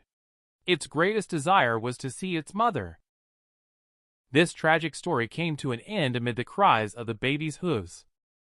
The truth of the story also surfaced. On a rainy night, the servant sent his own son into Inkwashing Manor. He did it to threaten his wife not to report to the officials, and expose these despicable acts he had done at Inkwashing Manor. The old master's family of 3 at Inkwashing Manor have no relatives. The house servant came up with the idea himself. He wrote a fake letter to make the master mistakenly believe that his wife, Li Mei, was having an affair. He also went to the old witch's house in the town, got an incense burner, and placed it in the ancient mansion. It was this incense burner that brought the Yogwai spirit, which can parasitize the human body, into the house, infecting Moon's father, the master of Inkwashing Manor. He became possessed. The Yogwai spirit made Moon's father suspicious and paranoid, especially after coincidentally discovering a fake letter indicating an affair between the servant and his wife. He was consumed by anger and lost his sanity, first killing the stray dog picked up by the steward, then brutally murdering his wife and daughter, and burning the body of his wife, Li Mei. He drained the blood of his daughter, Moon, and used a talisman obtained from the witch at the foot of the mountain to trap Moon's soul, preventing her from reincarnating and ascending to heaven. And he eventually committed suicide. Over time, resentment grew in Moon's heart. But just as Moon was on the verge of exploding, she saw the darkness of human nature and the ugliness of the world. She witnessed the servants and his wife arguing over their own despicable actions. She saw the servants spewing lies without hesitation in order to achieve their goals. She saw the housemaid, in a lucid state, personally kill her own wife. Since then, Moon decided to suppress the urge to kill within her. After the housekeeper killed his wife and entered Inkwashing Manor, he fell into the mouth of the Yogwai spirit, torn into pieces. The worldly desires and angers, accumulating grudges and worries, often harm oneself and others. In this absurd and tragic incident, the 2 children are the ones who are most deeply hurt. At the end of the story, Moon embraces the young boy tenderly. She offered forgiveness and solace. Both of them found relief, hoping that in some place in the sky, they could meet the people they longed to see. The barrier of Inkwashing Manor has been completely opened, and Tang Ka successfully retrieved the soul of the chairman's son. After the 2 of them successfully completed the task, they reported back to the chairman. A new task is about to begin. In the early years, humans developed various supernatural abilities to combat the appearance of Yogwai spirits. Over time, these individuals established different sects. So it can be said that within the hidden atelier, each person possesses their unique skills. Among them, the most famous 5 hidden ateliers are the hidden atelier of the Dao, the hidden atelier of the shamanism, the hidden atelier of the manifestation, the hidden atelier of the scene, the hidden atelier of the Moism. Among them, the hidden atelier of the Dao is the most powerful and also the most special faction, because it branches out into the Mount Mao faction and the Fangxian faction. The Mount Mao faction excels in close combat tactics and auxiliary tools. The most powerful technique is cultivating the wind, thunder, flame, and metal elements through spirit aura to enhance one's own combat ability. The Fangxian faction focuses on astrology, divination, body cultivation, and elixir refining, pursuing knowledge and scholarship, and rarely participating in spiritual activities. It is unknown why the Fangxian faction, which has always refrained from spiritual matters, became involved in political affairs and served as counselors to successive monarchs. However, their newfound power and prestige did not last long.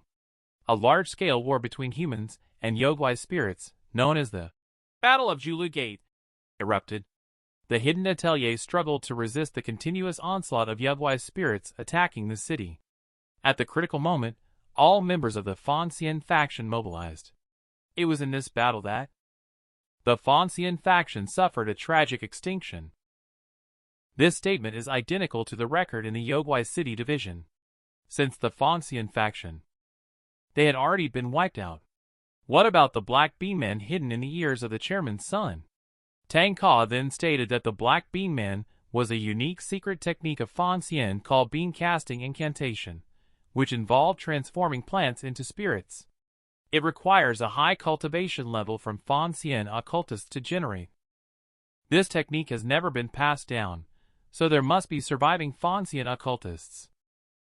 And the role of this black bean man is to investigate the enemy's situation. And for the chairman, it may be to monitor himself for business rivals, although Tang Ka is not interested in competing with the chairman in business. But after all, this Fanxian occultist is considered to be a fellow member, and can also perform powerful secret arts like bean casting incantation.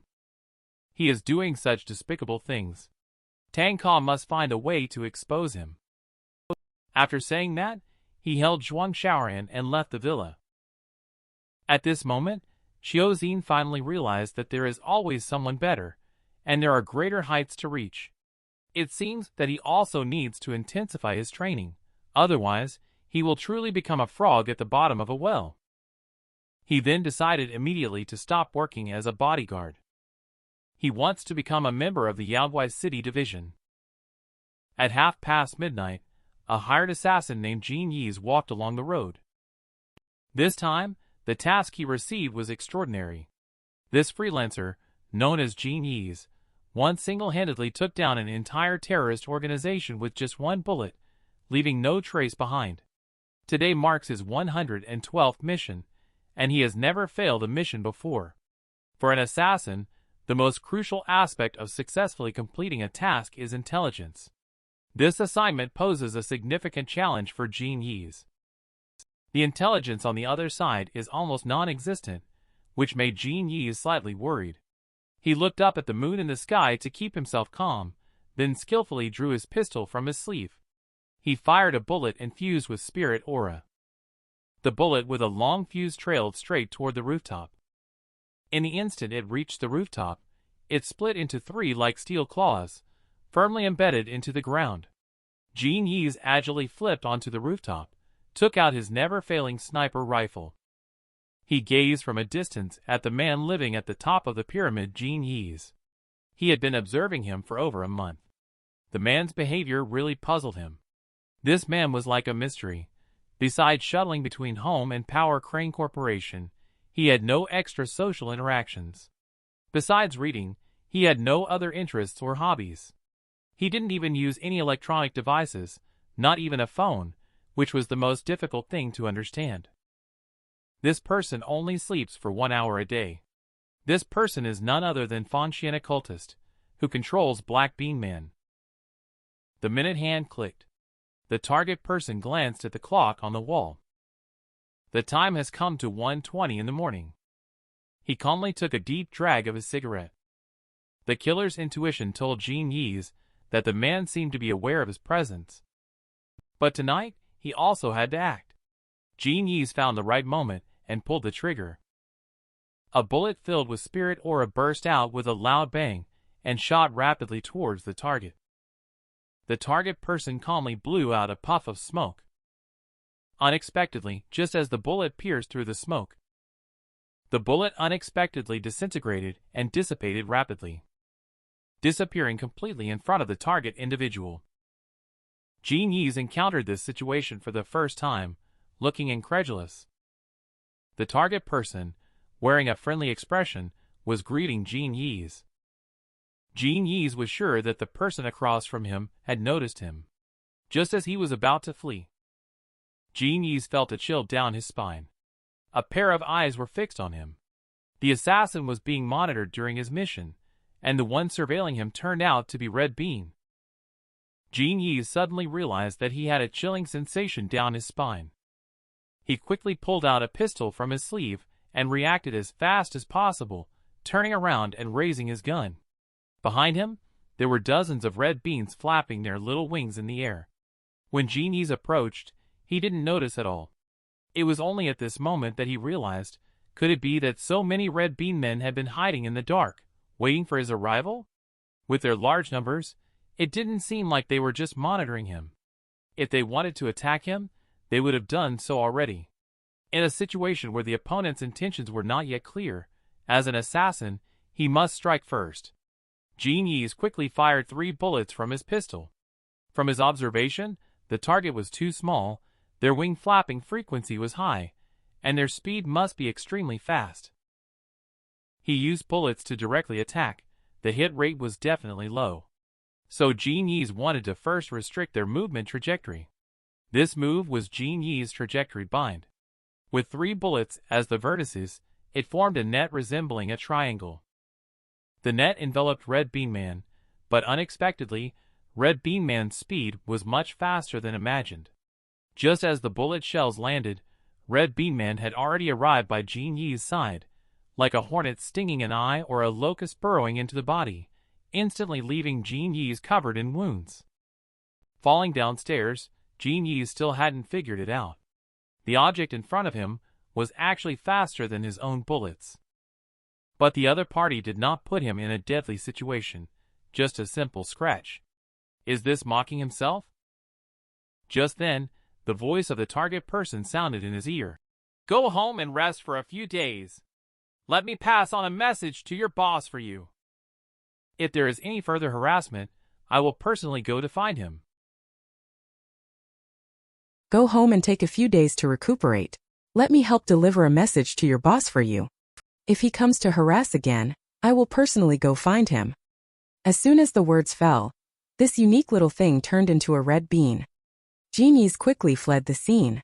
Through this battle, Jin Yi remembered that the target person could instantly turn bullets into dust. And he can anticipate his own sniping position. He can also turn the red beans into extremely fast and lethal creatures. Today is April 23rd. It's the most humiliating day in Jin Yi's life. The target person has crossed out today's unfortunate day with a pin. He thought to himself that there shouldn't be any other events this month. Then he calculated with his fingers and ended up with April 25th. That's the day after tomorrow, very auspicious. And this person is none other than Fengxian occultist, Xinyu Xiao. The bright moon hangs high. Xinyu Xiao is somewhat looking forward to meeting some important person. Returning to Tang Ka's side, Tang Ka carried Zhuang Xiaoran back to their residence. At this time, the Yaogui spirit initially taken in by Tang Ka was also released. It persistently clung to Tang Ka and grew closer to him. In this room, there were surprisingly more than 100 Yaogui spirits hidden. At this moment, a formation in the room suddenly lit up, illuminating the Tang Ka hanging on the wall. Unexpectedly, Lang Ting, the highest ruler of the spirit city, was then transferred over. Just as they were chatting casually, a formation suddenly appeared inside Tang Ka's room. And this is the portal that connects to another world, the Zodiac, through which the person who was brought over is a guest to Tang Ka. But for the Yaogui spirits, he is the king they must worship. In the current human world, only a part of the Yaogui spirits remain, while the majority have gone to a place called the second world, Langting, the spirit city. Today, the one being transmitted is indeed the highest ruler of that world, known as Sir One-Eye 5. With that, the Yaogui spirit fell to its knees, devoutly welcoming and wholeheartedly expressing its support and admiration for its king. At this moment, a figure slowly emerged from the zodiac. Unexpectedly, this respected Sir One-Eye 5 from the Yaoguis. Really, as the name suggests, One-Eye 5 adorable little bodies. At this moment, Zhuang Xiaoran felt a hint of unusualness. She could see the true form or the strength of the spirit aura of all the Yaogui spirits she had seen before. For example, those 2 charging wolf spirits she had encountered before appeared to her with wolf-like ghostly shadows, and she could sense a very strong spirit aura from them. But the Sir One-Eye 5 in front of her is just like Tang Ka. He couldn't sense any spirit aura in him at all. The existence of breath like air actually makes people feel even more creepy. But Tang Ka looked relaxed and casually said, "Back again? I'll play a game and then go to sleep, you guys do whatever." I didn't expect Sir 1I5 to be quite polite as well. If it weren't for the respectful Yaya in front of us, it would be impossible to tell that this is Langting, the Spirit City's chief Yaoguai. Sir 1I5 stood solemnly with his arms crossed and said sternly, "Hand over those things to us." Yaya respectfully brought a box over. "I didn't expect that, sir. 1I5 came this time just to have a game of LOL. The night is dark and windy, as a round bright moon is gradually covered by dark clouds. Inside a dilapidated factory, a truck slowly drives in. The master and servant have waited for this cargo for a long time, as cigarette butts on the ground can attest. The servant claimed that the other party's emotions were extremely unstable, and that he needed to go forward to inspect the situation. Just then there was a commotion in the truck's carriage. The metal sides of the carriage were forcefully pierced by many spikes. As the carriage was opened, one saw the crimson eyes inside the truck. The young master unexpectedly shed tears of excitement. And inside this truck is none other than a captive Yaoguai spirit. This Yaoguai spirit has a tiger body and a snake head. It is the legendary Ghost Mother. The man in front is the young master of Power Crane Corporation, Li Dongsheng. At this moment, he is so excited that he is moved to tears because he has found the legendary Yaoguai spirit Ghost Mother. The powerful Ghost Mother burst out of the container and fiercely declared that she would eat the two people in front of her, with Li Dongsheng's servant standing in front of him, stating that based on the cultivation level, humans should address you as a senior. Legend says that humans also regard you as the Ghost Mother. But in fact, besides being able to give birth to many Yaoguai spirits, your own combat power is not even at the A level. After saying that, the servant revealed his true form, which turned out to be a giant python covered with scales all over its body. At this tense moment, Li Dongsheng, following the principle of harmony brings wealth, stepped forward to negotiate. He claimed that he only invited Ghost Mother to come over to ask for a small favor from you. Help me produce a Yaoguai spirit. If things succeed, not only will I let you go, but I will also give you enough money to last you a lifetime. After all, Power Crane Corporation is one of the 4 major financial groups supporting the Yaoguai City division. Ghost Mother, knowing that the person in front of her is a prince of the financial group, dare not act rashly. She broke into the warehouse wanting to escape, but did not expect that Ghost Mother's long-lost son was actually in the hands of Li Dongsheng. The news hit Ghost Mother's heart like a bolt from the blue. On the other hand, at the same time, the thugs of Power Crane Corporation are trying to capture a young boy, who is Ghost Mother's son. The boy helplessly hides in a corner, manages to evade the pursuers, and runs wildly away. After successfully evading the pursuit and running wildly, he stumbled and fell to the ground, holding his head and crying in pain. A sense of unwillingness surged within him, fueled by the desire to avenge his mother, causing him to lose his composure. This state was coincidentally noticed by a young girl who happened to be passing by. She was taken aback by the sight of the child in front of her. Meanwhile, a surveillance camera on the wall happened to capture the scene. The young girl quickly stepped forward and dragged the boy away. Because of the current state of the boy, if he is captured on surveillance, it won't end well.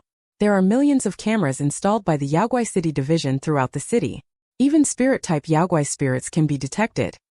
Once the system discovers that he has blatantly exposed his identity as a Yaoguai spirit, he will be sent back to Langting, the spirit city. The girl claimed, "It's a good thing you met me, because I am from the Yaoguai City division." Upon hearing this, the young boy quickly distanced himself, full of hostility. He expressed that his mother was his only relative. She said she only has her mother as a relative, who was also taken away by you humans. When the young girl heard this, "This is serious. She is preparing to report to headquarters." But the little boy was not grateful. He thought the little girl in front of him must want to send someone to catch him. He would not trust humans like his mother did. At this point, the little girl indeed only wanted to help the little boy. She then decided not to inform the headquarters. She firmly declared, "I, Jingxi, solemnly swear in the name of the secretary of the commander of the Yaoguai City division that I will definitely help you rescue your mother." This little girl is not simple. She can be sweet, salty, and can also fight.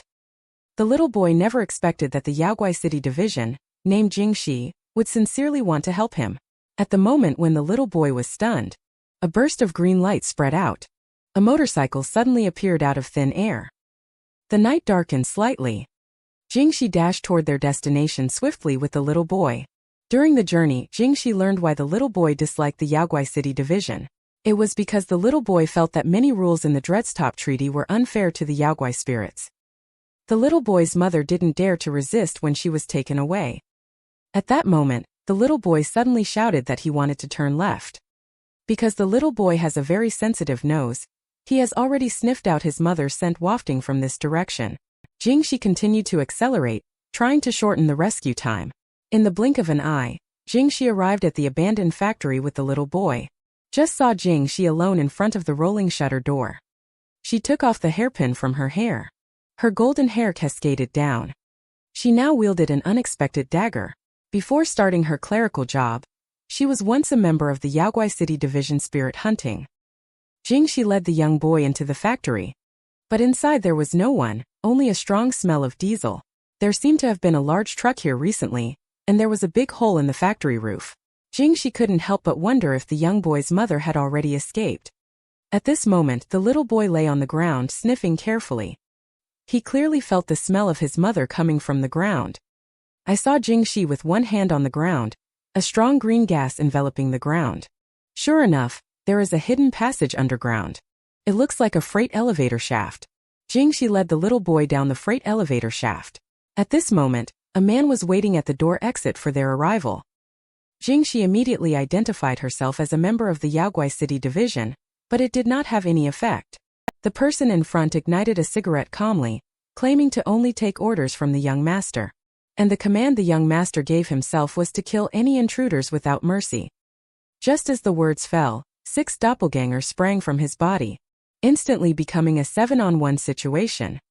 Unexpectedly, Jingxi remained calm and without the slightest panic. The long sword in her hand instantly transformed from solid to liquid. Her eyes locked onto each target in the blink of an eye. Jingxi swept past with the shadows of the knives moving swiftly, so fast that one couldn't even react in time. Jingxi has already taken care of the 6 men in front of him and rushed towards the real target. She kicked him right in the face with tremendous force. She forcefully kicked and shattered the iron gate behind her, and in this scene, was clearly seen by the butler in the control room. I would gladly admit that she is the strongest civil servant. Jingxi continued to move deeper with the little boy. As they got closer and closer to the target, the scent of the mother also became stronger. Jingxi judged based on experience that since there are guards outside, there must also be some here.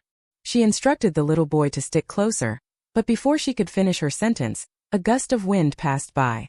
A servant in its original form scooped up the little boy. At a critical moment, Jingxi quickly wrapped her arm with green smoke. The next moment, her arm unexpectedly stretched eerily and successfully rescued the little boy. The servant was not angry but rather delighted, claiming that he had just received news that the child was missing and unexpectedly came to him. But your arm can actually stretch, which is really unexpected. At this moment, a trace of venom oozed from the servant's fingertips. Jingxi maintained a righteous attitude in the Yaogwai City Division. The battle began in an instant. The servant covered his entire body with tough scales, and his snake-like eyes were calm and sharp. Jingxi also changed her usual self, becoming serious and focused, her slender jade-like fingers tightly gripping the knife handle. The commanding posture from a commanding position, the servant trying to gain the upper hand. She uses a horizontal sword technique, blocking and deflecting the force. Each strike from the servant was accurately neutralized by Jingxi. In this brief exchange, Jingxi has already shown remarkable skill. Just as the servant was about to charge forward, Jingxi, with both hands gripping the knife, unexpectedly completely anticipated the servant's movement. With one swift strike, Feng Xianzi almost severely wounded the servant. This blow also made the servant reevaluate the seemingly insignificant young girl in front of him. I didn't expect this woman to swiftly counterattack the moment I touched the ground. Her reaction speed is beyond human limits. Moreover, the blade aura formed by the person in front of me could clearly strike me from the air, but they intentionally missed the opportunity and released it towards the ground. And the reverse beheading strike just now left a deep trench on the ground. Jingxi touched the tip of her sword, claiming that this sword is called Black Iris, made from obsidian meteoric iron. No matter what scales are attached to the body, it is not worth mentioning. Jingxi confidently said, I don't want to harm you, so I advise you to give up resistance. I didn't expect the servant to not give in but instead took off the outer garment to reveal their scales, which are considered to be of high hardness even among Yaogwai spirits. Is it your sharp blade or my tough armor that will prevail? In this current state, The servant shows no sign of giving up easily. In that case, Jingxi also became serious. Spirit aura slowly accumulates, a huge energy engulfing the whole body, even the golden hair floating in the air. Jingxi gradually became more serious as spirit aura slowly gathered. Her powerful strike this time is bound to be extraordinary. I saw Jingxi spinning rapidly, surrounded by a green halo. But after this strong aura passed, there was no reaction. Just as the servant felt that the person in front of them was playing tricks, the smoke suddenly dispersed. Jingxi slashed across the chest, appearing indifferent and thoughtless. This slash is named Datura, flower slash. Several slashes suddenly appeared simultaneously, chopping towards the enemy. Invisible yet substantial blade energy that catches opponents off guard. The convergence of slashes resulting in a massive explosion. Jingxi is very confident in her own attacks. She has already put away her sword and reinserted it on top of her head. She slowly walked towards the fog. The little boy looked at Jingxi's back and couldn't help feeling shocked. From the beginning, she transformed a motorcycle, then revealed the entrance to the secret passage. Not only could she fight, but she could also enlarge or extend her weapons and arms. What exactly is the ability of the big sister? But suddenly, at this moment, the little boy's vision blurred, and he fell weakly to the ground. Jingxi also looked shocked. What happened to the little boy? He's been poisoned. The servant's voice sounded coldly, and the smoke dispersed. Just now, the sword energy formed by the spirit aura didn't cause any harm at all. Just when Jingxi was shocked, she suddenly felt dizzy. Jingxi was unexpectedly poisoned, the servant said. Right now, you will only feel dizzy, gradually becoming weak, feeling chest tightness, and then experiencing numbness all over the body, until completely losing the ability to fight. And being stabbed by your own poison needle, not completely aware that while carrying away the child just now, you've already injected toxins into Jingxi and the other person. But fortunately, the servant used the mildest and slowest acting toxin, which will not be life-threatening. He just did it to prevent them from entering the laboratory. Waiting for the young master to succeed in the experiment, he will inject another type of toxin. Make them forget everything that happened tonight. Just as the servant's fingers were waggling in front of Jingxi, suddenly a large amount of green smoke gushed out. The next second, Jingxi actually disappeared into thin air. This strange ability also caused the servant to fail for the first time. It turns out that Jingxi did not disappear into thin air, but instead shrank herself and the little boy together. She took advantage of the enemy's inattention and quickly escaped from the scene. In Jingxi's heart, the only person who can help her now is Tang Ka. Objects formed by the transformation of attachments or grudges after a person's death. Formed by the transformation of spiritual aura long absorbed from other living beings by plants or inanimate objects. The creatures formed by animals cultivating spirit aura themselves are called yaoguai. Creatures that appeared earlier than humans and possess great destructive power are called gods. At this moment, Tang Ka is spreading basic knowledge about this world to Zhuang Xiaoran. All things in the world have spirit aura, which can be understood as a kind of mystical energy. The energy of a human is called spirit aura, while that of a demon is called demon aura. Humans possess spirit aura from birth. It's just that it hasn't been awakened. If it is awakened one day, extraordinary abilities beyond regular people will be obtained. However, for most people, their spirit aura will not be awakened unless they cultivate it themselves. There are also a very small number of people who are born with their spirit aura fully awakened. This type of person is what is often referred to as a superhuman in movies. But in this world they are called freelancers. For example, I've met Xiaozine before. However, this type of freelancer generally does not join the Yaoguai City division. Some may work as bodyguards for the wealthy, but in order to avoid standing out, most of them hide their abilities. Just as the explanation was being given, there was a sudden urgent knocking on the door. As the door opened, Jingxi's body suddenly went limp and she fell into Tang Ka's arms. And there was also a little boy behind her who had fainted. Servants reported that the intruder in the factory was from the Yaoguai City division. This place is not suitable for a long stay. The contact has been made with the second experimental base. At this moment, the data of the Yaoguai spirit has been successfully matched. The young master couldn't help but burst into tears, saying, "Luo Yuan, I finally found a way to resurrect you." April 25th, which is just 2 days away. Jingxi finally wakes up. She explained the whole story of what had happened. The only one who can help the little boy now is Tang Ka, but he must have completed the transfer by now. It will take a long time to find his mother's location, But the little boy has a keen sense of smell. She thinks it's worth a try. The little boy stood on the balcony carefully sensing his mother's scent. Persistence pays off, and after many attempts, he finally caught a faint scent. He was able to determine his mother's location from this. Tang Ka is now also ready, preparing to unleash his skills with wind borrowing. Not long after, Tang Ka pierced through the base's defense like a cannonball. This made the servant extremely scared. This building has outer walls that are missile-resistant. It was easily broken through, and at this moment Tang Ka was shouting recklessly with dust flying all around. A large hole was knocked into the ceiling of the base. The servant took the opportunity to dodge behind Tang Ka and stabbed at his neck with a poison needle. Unexpected. Didn't even touch the skin, yet the poison needle broke. Tang Ka turned around and slapped the servant with a big slap, directly knocking him to the ground. The Yaogui spirit, who was formidable just a second ago, was slapped to the ground in the next second. The Yaogui spirit in front of him, named Hook Snake, intended to use poisonous needles to deal with Tang Ka, but did not expect that they couldn't pierce through. In the end, it was slapped to the ground by Tang Ka. It turns out that Hook Snake itself is also an A-level Yaogui spirit. But the strength of this young man in front of him is really abnormal, right? Given the situation, Hook Snake can't engage directly either. He then spat out a mouthful of venom. The pungent smell instantly enveloped Tang Ka. This is Hook Snake's most potent poison. Once the skin comes into contact with it, it immediately swells up, causing the body to stiffen instantly and unable to move. The internal organs will decompose and necrotize. The burning pain is like swallowing a hot iron. If not detoxified in time, not even immortals can save you. The spread of this poison gas is so fast that within seconds, it can fill the entire room. No one can escape even with wings. But it is unexpected that this proud poison gas. In Tang Ka's eyes, it is nothing more than a flashy technique to use talisman to subdue opponents and flexibly employ wind borrowing. He easily dispersed the poison gas, but he still found the poison gas a bit overbearing.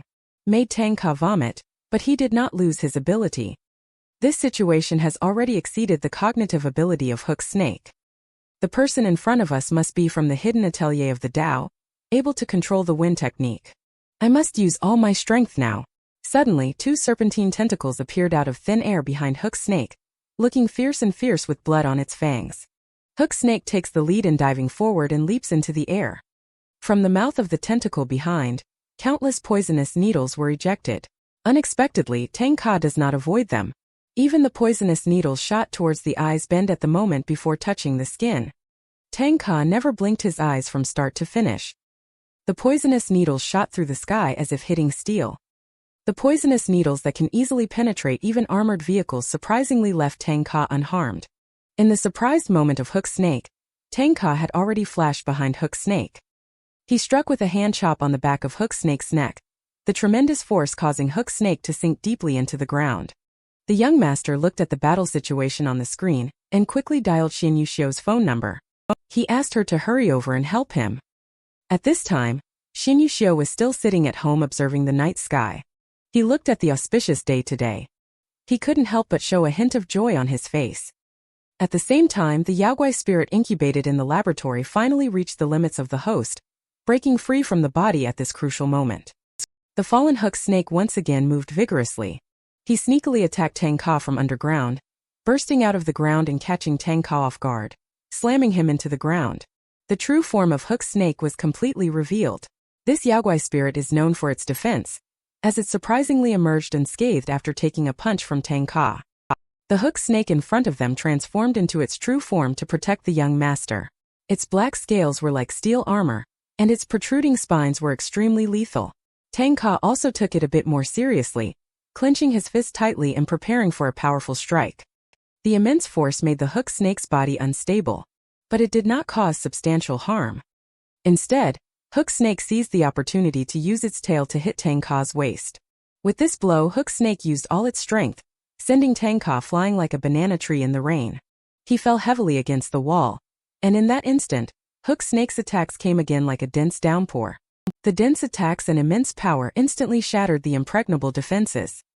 Although this Hook Snake is an A-rank Yaogui spirit, its scale defense ability is actually A-rank as well. Just as the Hook Snake was proudly displaying its invincible defense, mocking laughter suddenly came from above, claiming that while the defensive power is impressive, the look in its eyes is not very effective. A few days ago, he encountered two A-rank charging wolves. If we were to categorize them as A-rank lower-tier A-level creatures, then at least you belong to the middle-tier A-level. As soon as the words fell, Tang Ka used a gold attribute talisman to press down on him. A move called Form and Spirit as One transformed the golden flow of spirit aura and attached it onto the slippers. The soft and loose slippers suddenly showed a golden glow at this moment. It is held tightly in the hand like a weapon that has been tempered 1,000 times. Hook Snake saw that he was actually using slippers as weapons, which was obviously underestimating himself. But the moment the slippers touched his body, it was like being hit by a giant meteor on the head.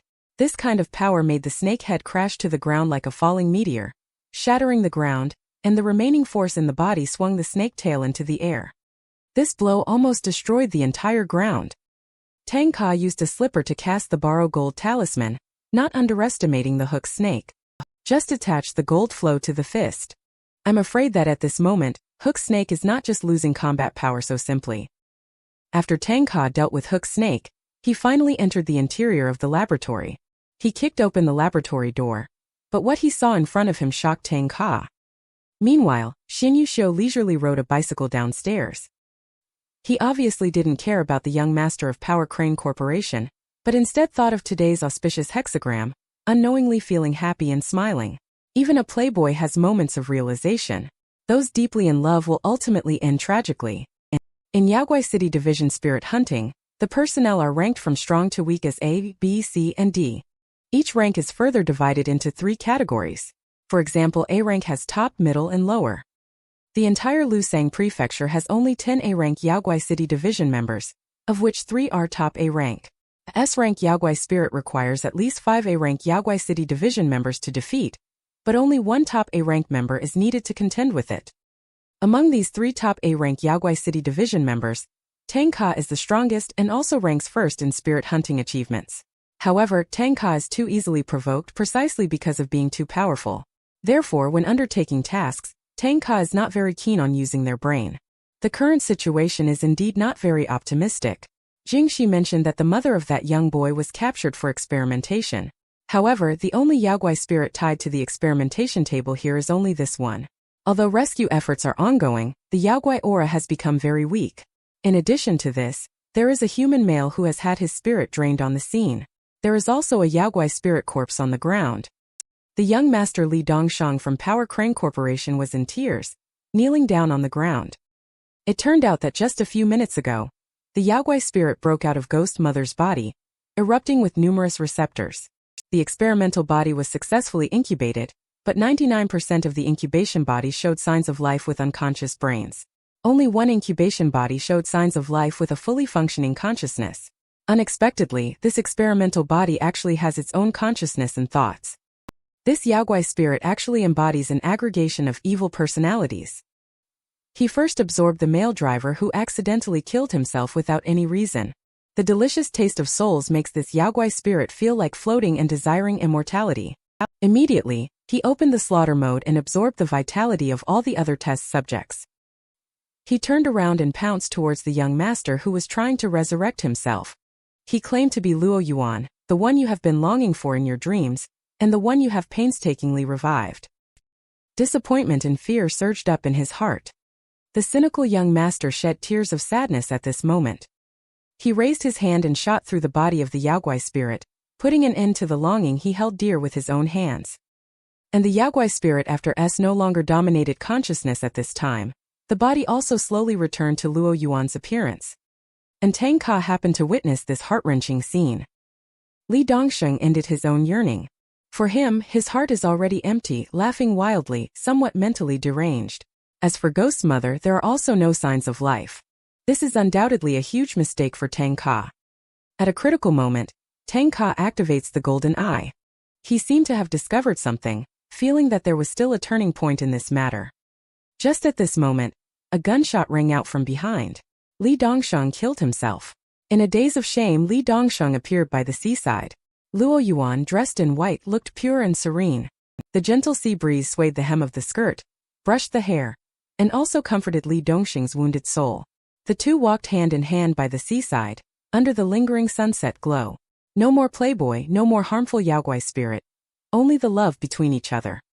At this moment the hook snake, who had barely regained mobility, arrived at the scene, picked up the young master's body, and turned away in grief and sorrow. At this point, Xin Yuxiu finally arrived at the scene slowly. Still wearing a smile on his face, he showed no sign of sorrow or grief as he calmly approached the scene where the young master had already lost his life. He did not show any sadness either. Hook Snake felt something was wrong with this person since the day he joined the company. Now that the young master had passed away, he turned a blind eye to it, just as they passed by each other in a moment. Although he didn't do anything, every time Hook Snake saw him, he would feel a chill down his spine.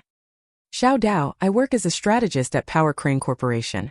If what's happening here gets out, it might affect the group's reputation. You can set any conditions.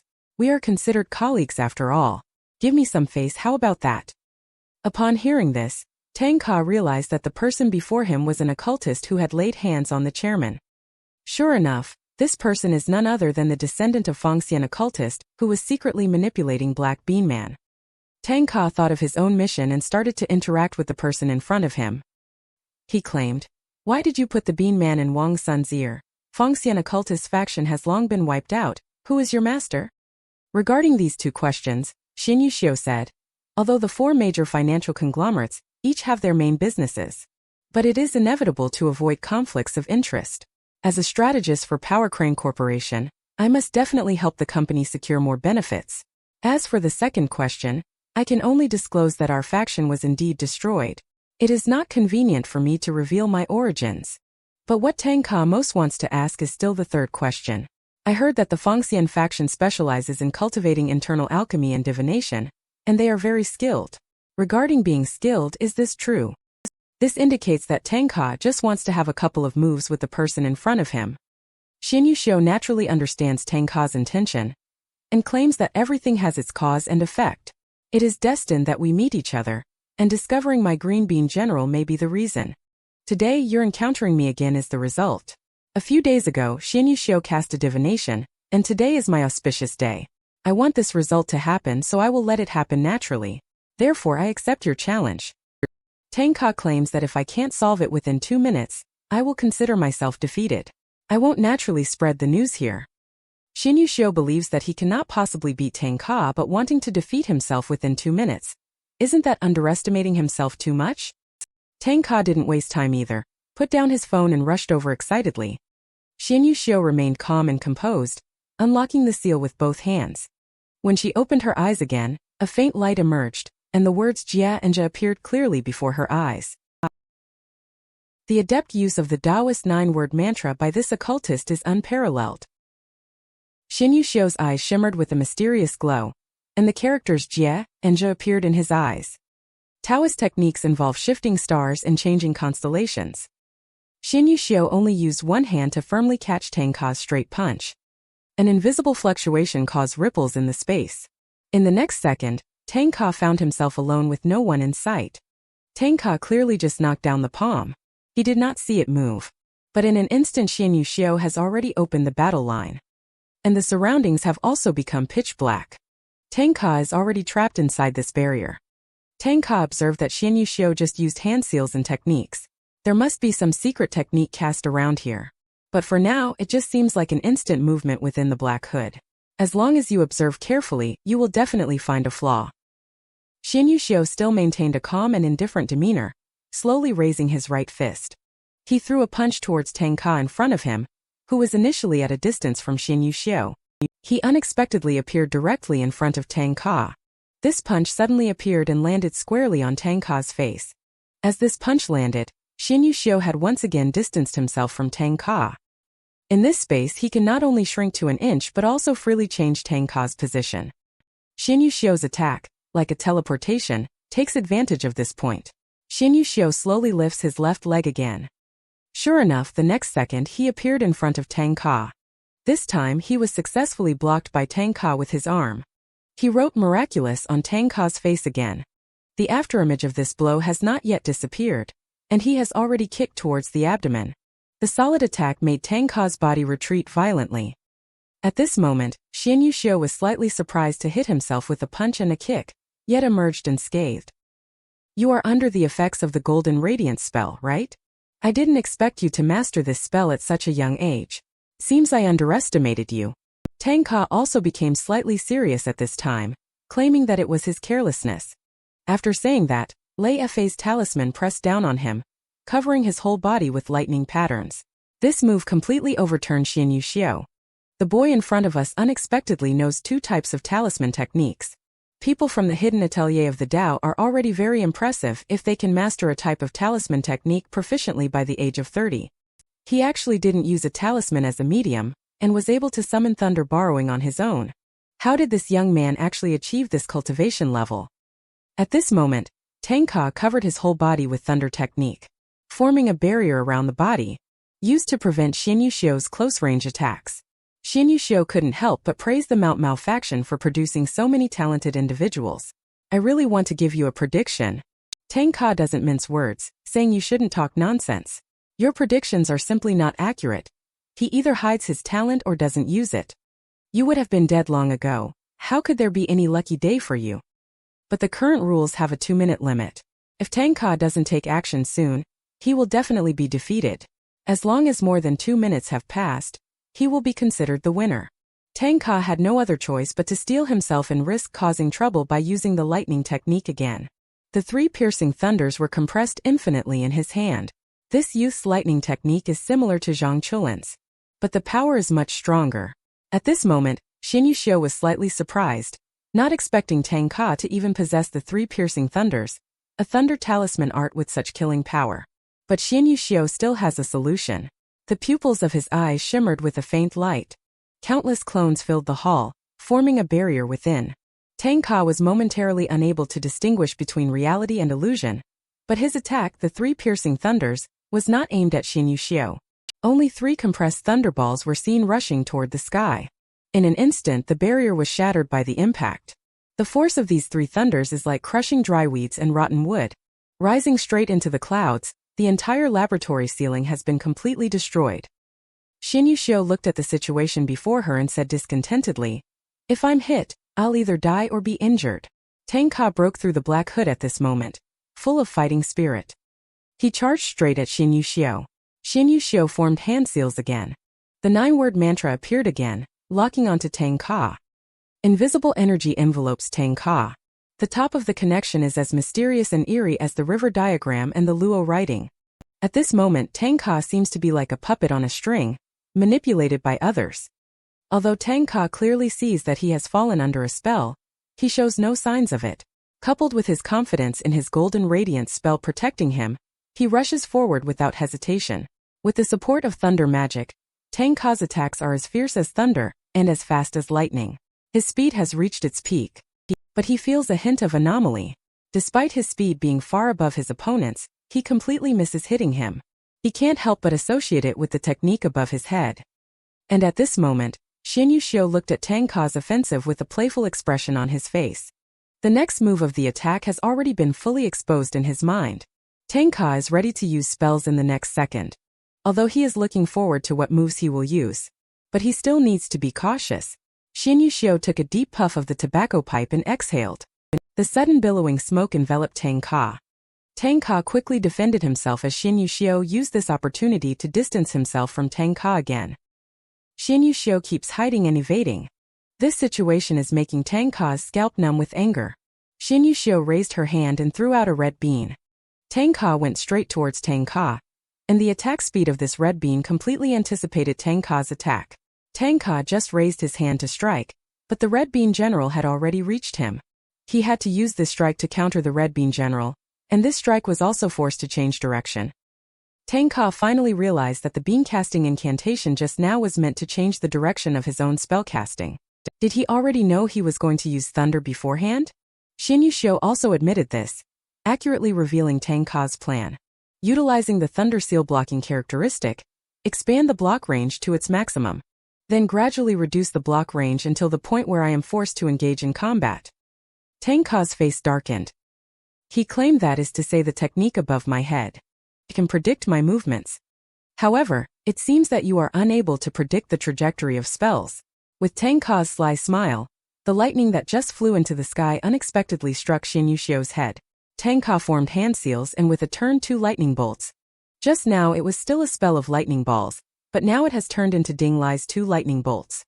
2 electric lightning eels suddenly appeared and attacked towards Xin Xiao.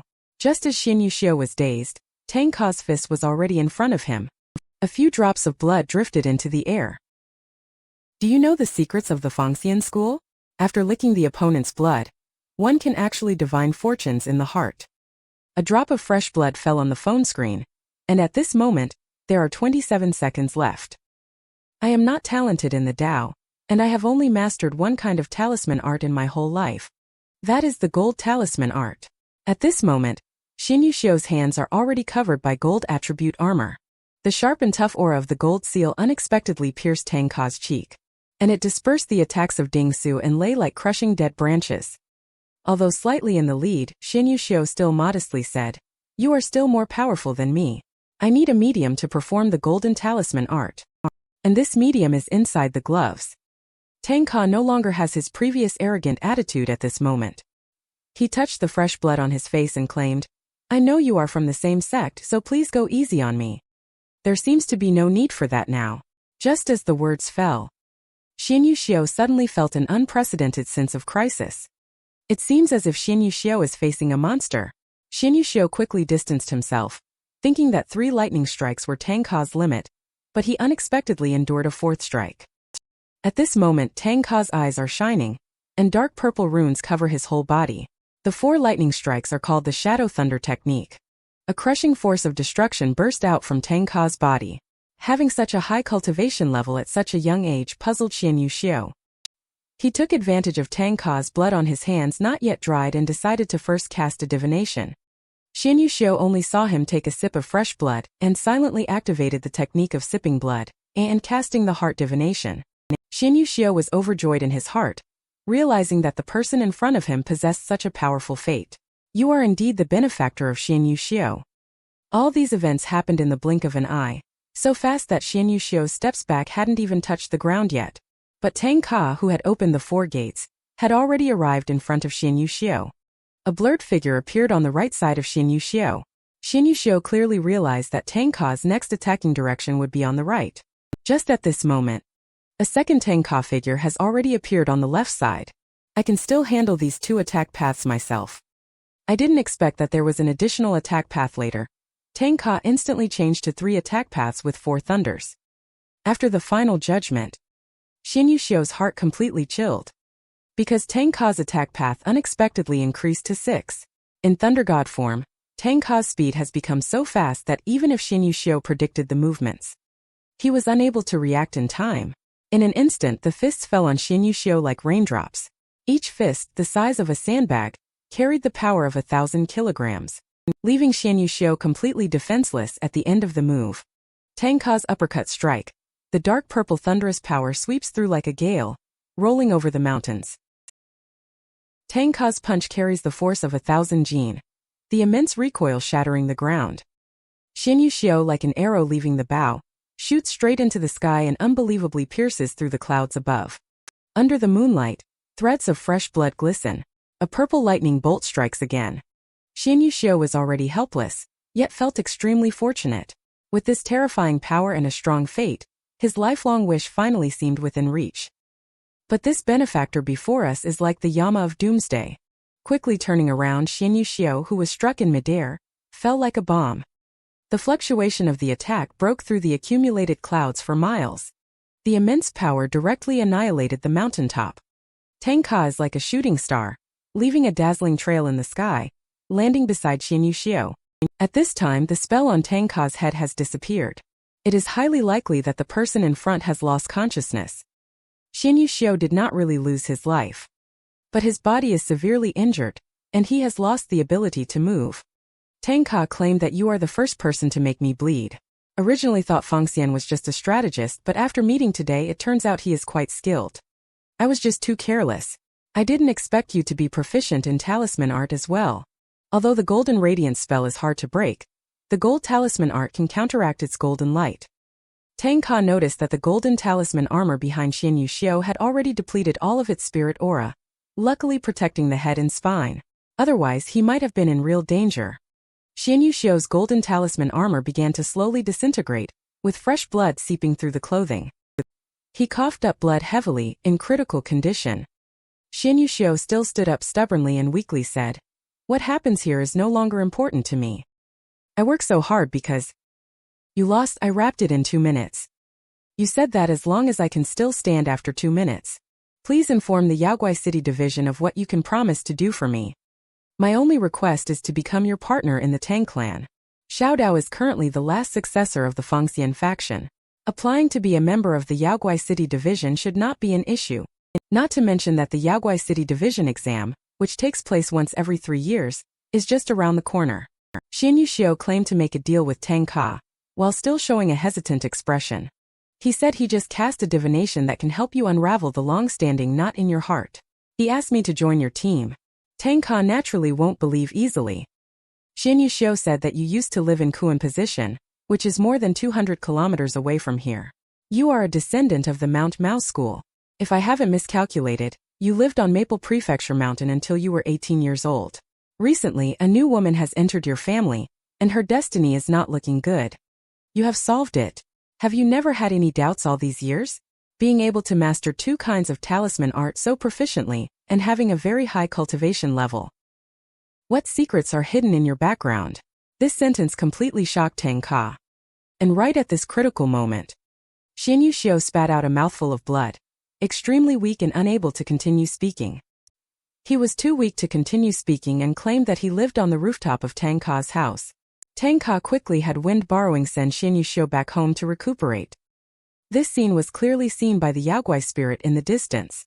In the ruins, a tentacle broke through the ground. The previous Yaoguai spirit unexpectedly revived, and at this moment he has been completely transformed into an evil collective.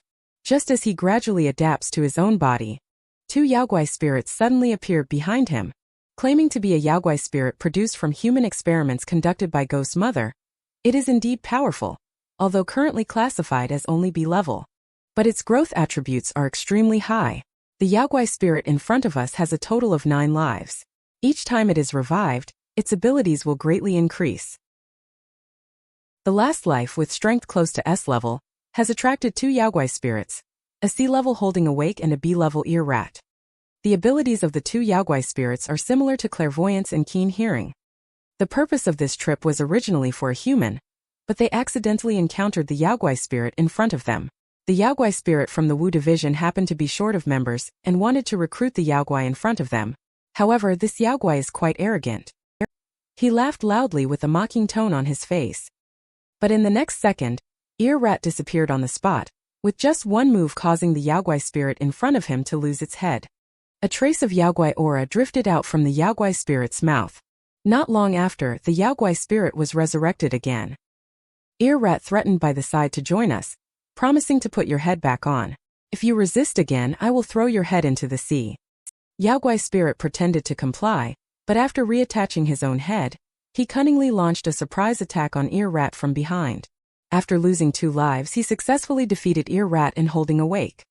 At this moment, Yaoguai spirit has also been upgraded to level A. He confidently holds Ear Rat's neck with one hand and proudly says, "I have decided to join you too. But you must at least tell me the name of your leader, and the head of this organization." He turned out to be Su Yeqiao's enemy Bowen.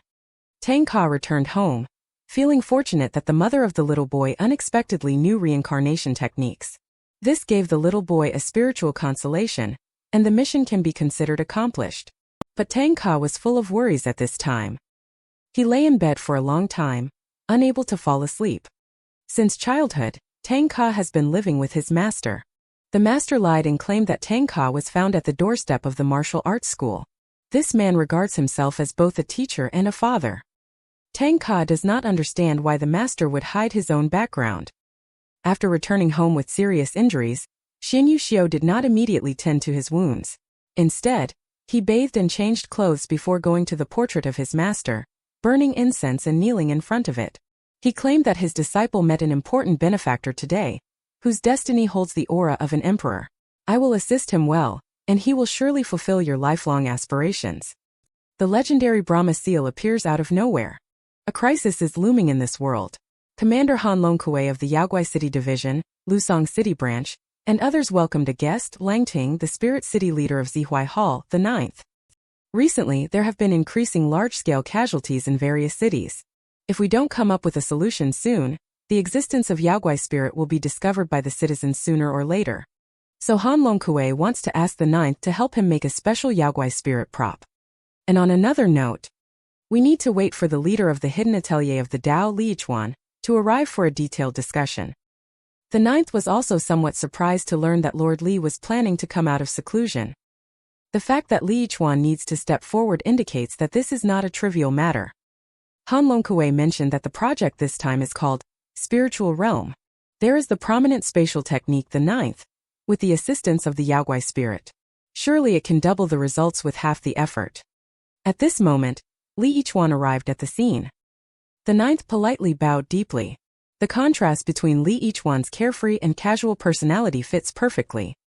This incident not only poses a crisis for the Yaoguai City division, perhaps it could endanger the entire human world, because this is related to the third world Brahma seal.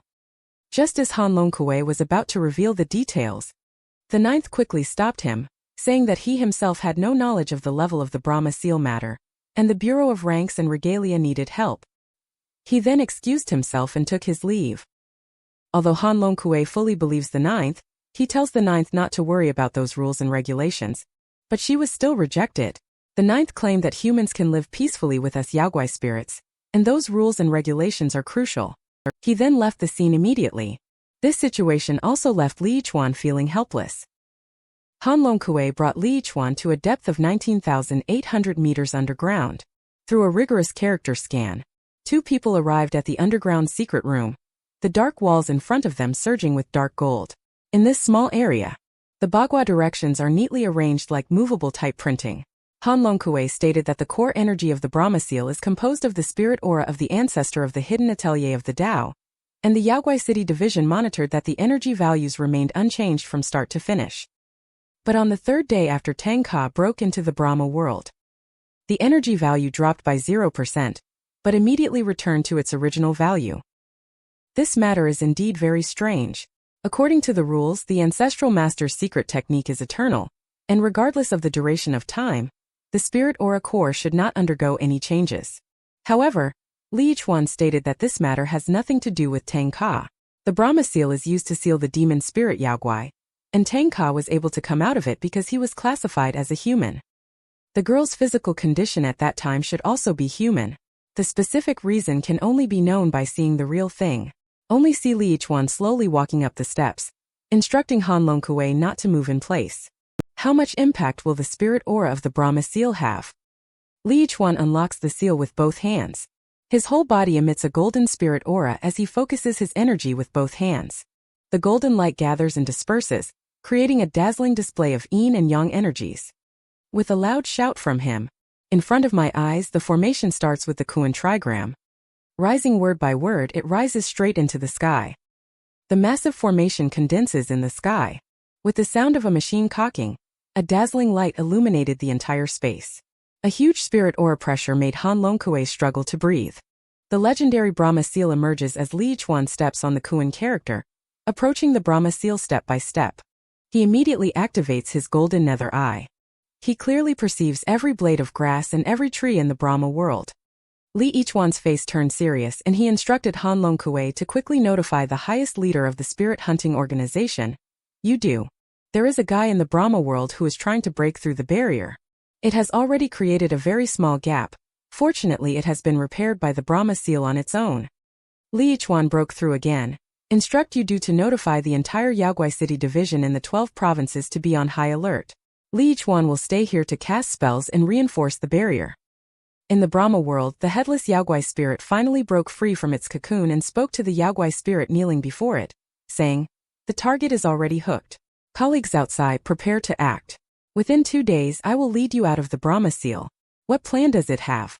Please continue reading." At midnight, a beggar drank to satiate hunger and saw 2 copper clappers in front of him. Thinking he had drunk too much, he took a closer look. All of a sudden, a deafening voice rang out. The beggar was instantly crushed to pieces by the sound waves. Bleeding from all 7 orifices, the sound waves grew stronger and stronger, brutally crushing a living person into a pulp. The wanderer was trapped within the artifact, while controlling this artifact was the Yaogui spirit, hidden far away. And it feels no guilt at all about harming others. At this moment, the mischievous imp, as if suddenly discovering something, immediately enters a battle mode. And flying in from afar are the ear rat with the recently resurrected Yaogui spirit. The Yaogui spirit is now named Lei Mischievous Imp, chattering incessantly, taking Lei to see the Lord, claiming if it weren't for the Lord wanting to see you, you would have died outside. The more he emphasizes, Lei becomes more interested in seeing the Lord. Several people entered an abandoned factory. In this factory building, there were unexpectedly 7 powerful Yaogui spirits. The Lord has been waiting here for a long time. Pan Hu looked at the Yaogui cat in front of him with some disdain, not believing it could be of a level. The salamander on the side was also joking around. Lei suddenly felt that although there were only 6 people in front of him, there was the murderous intent of a 7th person. The wooden beam overhead said that it was only here for the good view. If you do not pass the Emperor's assessment, I will kill you directly. Lei faces the threat, completely unbothered, with a defiant look on his face. At this moment, Ear Rat activated the Yaogui aura to carefully investigate the plants and trees within a radius of 1 kilometer. He did not find any electronic devices or any humans capable of spirit aura. After Ear Rat confirmed this, Night Star threw away the cover in his hand. But the hidden object turned out to be a children's telephone in the shape of a small frog. In the phone, the voice of the king faintly came through. Nice to meet you. I'm Bowen. I hope you can join us. In Lei's opinion, meeting in this way shows that Bowen is a very cautious person. Bowen said, the person on my right is the director of the Garrison Affairs Bureau. His name is Pan Hu, classified as upper class A level according to the hierarchy of humans. If you manage to kill Pan Hu, you can join us. On the contrary, if you are killed, we will bury you properly. As soon as the words fell, Pan Hu jumped in front of Lei with a fierce gleam in his eyes, claiming that he had heard you had also been promoted to A rank after your resurrection. Couldn't be better to have a real fight with you. Lei at this moment looked puzzled. Claiming that there are only 7 people here? What is that red light shining through the wall behind the little yellow person in the middle? Upon hearing this, Pan Hu was greatly surprised. How could they have evaded Ear Rat's investigation? Could it be that there are hidden experts from the Yaogui City Division? He quickly ordered Ear Rat to investigate. But this is just Lei's lie. At this moment, Lei's hand has already pierced through Pan Hu's body. The arrogant and domineering Pan Hu from the previous second was pierced through his body the next second. But how could the Yaogui spirit, who is the director of the Garrison Affairs Bureau, die so easily? Lei could not pull out the arm inserted into Pan Hu's body. Pan Hu's muscles surprisingly firmly bound Lei's arm. At this moment, Pan Hu's Yaogui aura has dramatically increased, shining fiercely in his eyes like a disaster star descending. He grabbed Lei's arm, feeling a strong sensation of corrosion. Lei's arm was rapidly swallowed by Pan Hu, with the skin peeled off to reveal bare white bones. Frightened, Lei quickly ditched his arm to protect himself. Surprisingly, the flesh and bones from the arm that was detached were absorbed by Pan Hu into its body. The injuries caused by the sneak attack now appeared as good as new. At this moment, Pan Hu pounced towards Lei like a hunter. Lei, who didn't dodge in time, was grabbed by the ankle. The power of corrosion came again, and the flesh on the shins quickly fell off, almost turning into a forest of white bones, completely absorbed by Pan Hu. Lei also began to feel a sense of crisis at this moment. He originally thought that he could defeat Pan Hu as they were both A-level, but now he knew he was wrong. I didn't expect that there were different levels within the A rank. Moreover, the difference in strength between the lower and upper levels is unexpectedly significant. At this moment, Lei's mind is completely blank. Faced with the aggressive Pan Hu, there is only one thought in his mind: escape. Pan Hu's powerful killing intent is suffocating Lei. Even though Lei has just recently become a monster, faced with such a formidable opponent and lacking combat experience, Lei is at a critical moment of life and death. Lei instinctively forces himself to recall the newly acquired ability. At this moment, Pan Hu's steel-like fist had already come in front, landing a direct hit on Lei's head. Before Pan Hu could react, Lei's lower leg was already severed. But at this moment, Lei did not die. Instead, he regained his composure and declared that as long as he used his brain a little, Pan Hu would not be able to touch him. Just as he finished speaking, Lei dispersed like a colloid, fleeing towards the distance. When he gathered back together again, his severed limbs had already regenerated. At this moment, Lei finally realized that when he was killed and revived, his instinct was to break free from the ruins at the first opportunity. Thus, he gained the ability to turn into liquid. And the second time he was beheaded by Ear Rat, he wanted to reattach his head to his body, so he gained super recovery ability. As he continued to fight Ear Rat and the big-eyed monster, he died once again. When he revived, he was thinking about how to improve his combat power. As a result, his body could harden and transform into any weapon. So every time he resurrected, as long as his desires were not too exaggerated, he could choose new abilities for himself. The current situation is a perfect practice opportunity for Lei. It is no longer just a simple life and death duel. It is Lei's first trial to become a strong warrior. Only to see Lei's face with an evil smile, hardening his own arm. The next second, Lei directly pierced through his own skull. The Yaogui spirit in front of them wants to gain new abilities. He actually pierced through his own head. Pan, who watched Lei's actions, which seemed insane. The mischievous imp also instigated Pan, who to quickly swallow the person in front of him. But Pan, who is not someone who takes advantage of others' vulnerabilities. He calmly waited for Lei's resurrection. With a touch of spirit aura spreading out like fireworks, Lei completed the resurrection. The next moment, Lei covered Pan, who like a cloak. Pan, who could immediately see Lei's new ability. Similar to himself, yet different. At this moment, Pan, who also displayed his true abilities, with dark purple runes covering his entire body. With bone horns growing on his head, Pan, whose momentum has reached its peak. Strong hands reaching towards the ground, crimson eyes gazing forward, a dark purple aura mixed with intense killing intent, a posture as if to tear the enemy apart alive, facing Lei's devouring power head-on. The two are devouring each other. Pan, who remained unfazed as Lei covered his entire body. In the moment when they both wanted to devour each other, the collision of energy created a huge energy ball, and an implosive explosion occurred. The spirit aura between the two is too tangled and chaotic for Ear Rat to even sense who is gaining the upper hand. The mischievous imp can't help but feel a little worried at this moment. But Your Majesty is full of confidence at this moment, declaring Minister Pan, who as his confidant. He used to be the superior King Pan above all others. As the energy cluster explodes, the ground collapsed into a huge pit, and within this collapse, Pan, who firmly grabbed the meatball formed by Lei, shouting, "Are you convinced, little mouse?" At this point, no matter how Lei squirmed, he couldn't escape from Pan, whose palm. The son of this ghost mother willingly concedes defeat. The Lei spirit aura in front of me is depleted, and unless I am reborn again, I will not be able to fight again in the short term. Pan, who is just waiting for Your Majesty's command to get rid of the Yaogui spirit in front of me. However, Your Majesty claims that your ability to resurrect will greatly help us in the future. You are qualified to join us. I, Bowen, can ensure that your practical combat experience will become richer and richer. I can also provide you with a place to stay. Lei naturally acquiesces and agrees on the surface to join, but deep down, he secretly resolves that once he becomes stronger, none of them will survive. Looking back at Tang Ka has always kept Zhuang Xiaoran's desire to become a member of the Yaogui City Division in mind. He then decided to start teaching Zhuang Xiaoran how to use the spirit aura tomorrow. At this time, Xinyu Xiao was meditating on the balcony of his own home to heal his internal injuries. After a few weeks, Xinyu Xiao still greatly admires Tang Ka's strength. Although he has refined his inner elixir to the upper level, it will take a week for the injuries in his body to fully heal. Xinyu Xiao intends to test his luck for safety reasons. He calculates by finger counting. It turned out to be the pi hexagram, falling into a deep pit. This hexagram indicates that it is inauspicious to stay in Lusong City 5 days from now. There are ominous signs. Upon second thought, with Tang Ka present, even the biggest problems can be resolved. With Lei joining in, Your Highness has started to assign new tasks.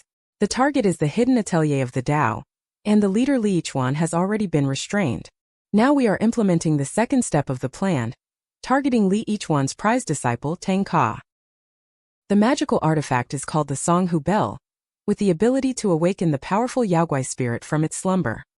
His Majesty instructed Salamander through the children's phone to act according to the plan.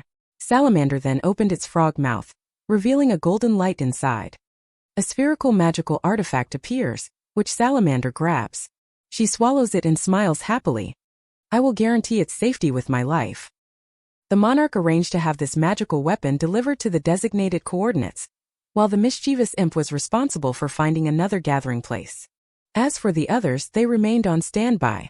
Just as the meeting was about to disperse, Lei couldn't contain his impatience and said, "Since I have already joined in, at least let me know the purpose of your existence." The monarch replied, "Originally, it was meant for Panhu to tell you. Since you are eager to know, I will tell you directly. Our purpose of existence is to eradicate humanity from this world." The call ended abruptly, leaving Lei puzzled. Lei felt unwilling to ask Panhu about the strength of the superior. However, Panhu was unsure and said, "Since the superior chose you, as long as you behave well, I will treat you as a colleague. No one will give you a hard time."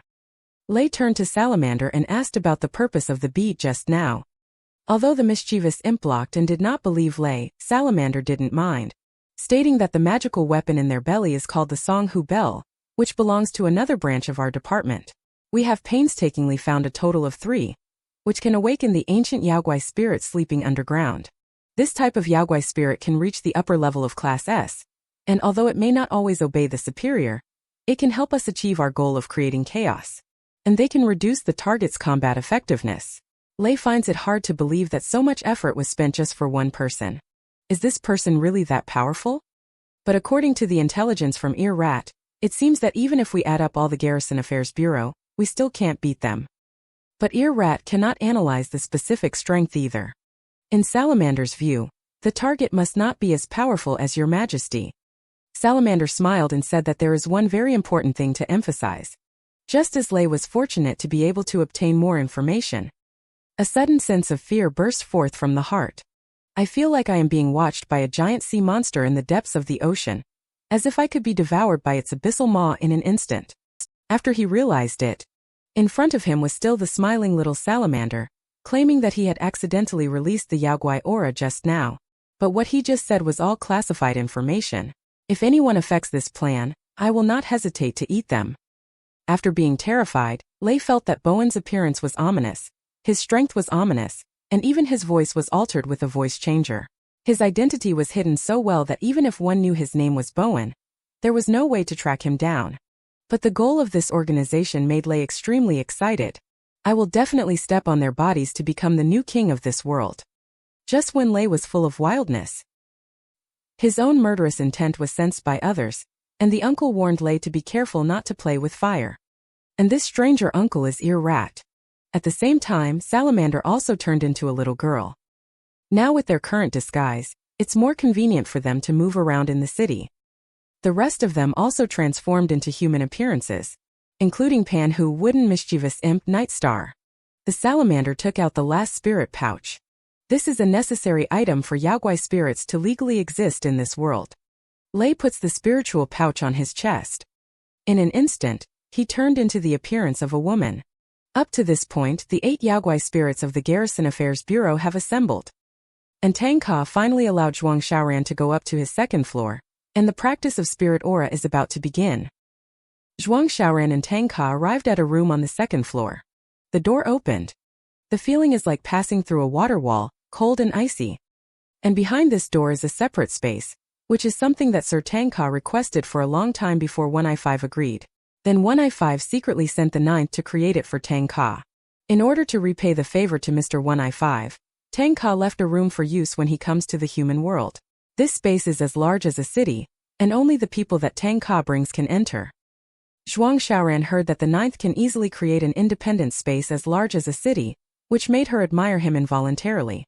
Everything in this space can be automatically repaired. After saying that, Tang Ka lent his slippers to Jin form and spirit as one. He casually flung it and smashed the ground to pieces. The tremendous force left Zhuang Xiaoran speechless for a moment. He is indeed strong. But then the damaged ground miraculously reverted back to its original state. Seeing how magical this space is, Zhuang Xiaoran is full of anticipation and eager to start cultivating spirit aura. 1 hour later, such a powerful Tang Ka. Surprisingly, he won't teach. No one would have expected that Tang Ka is actually a simple-minded, powerful individual. Although Tang Ka doesn't know how to teach, he suddenly thought of someone. Xinyu Xiao is Tang Ka's friend. It is said that the young lady wants to learn spirit aura. I came to seek guidance. The sudden arrival of a strange friend made Zhuang Xiaoran feel slightly embarrassed. The man across the room looks gentle and polite, but he always gives Zhuang Xiaoran a chill down the spine. After Tang Ka brought Xinyu Xiao over, he left the training ground. Meanwhile, Zhuang Xiaoran and Xian Xiao also began to meditate and practice cultivation. A gentle breeze brushed their faces, and Xian Xiao's lecture began. In simple terms, spirit aura is a kind of energy that flows at a certain point in the body. For ordinary people, their lifespan and health are closely related to it. In the 17th century, a philosopher mentioned a theory called animism. Also known as the theory of animism, even a stone or a piece of wood is believed to have a spirit. After speaking, he took back the bouquet of flowers from Zhuang Xiaoran's hands. I only saw this flower wither quickly in Xian Xiao's hands. It's just because the spirit aura was absorbed. However, it can only work on plants and cannot be absorbed between humans. Plants in this world can potentially generate useful spirit aura and transform into yaogui spirit. As for activating useful spirit aura, it can be summarized into 4 steps. Fan Qi Lian Zhu. Fan refers to the ability to evoke useful spirit aura. Qi refers to being able to manipulate spirit aura for cultivation. Lian refers to harnessing one's unique abilities by cultivating spirit aura. Zhu means obtaining unique abilities, and then training to upgrade them to more powerful levels. Cultivation needs to start with ordinary methods first. Only by cultivating can you find a way to effectively stimulate Zhuang Xiaoran's spirit aura.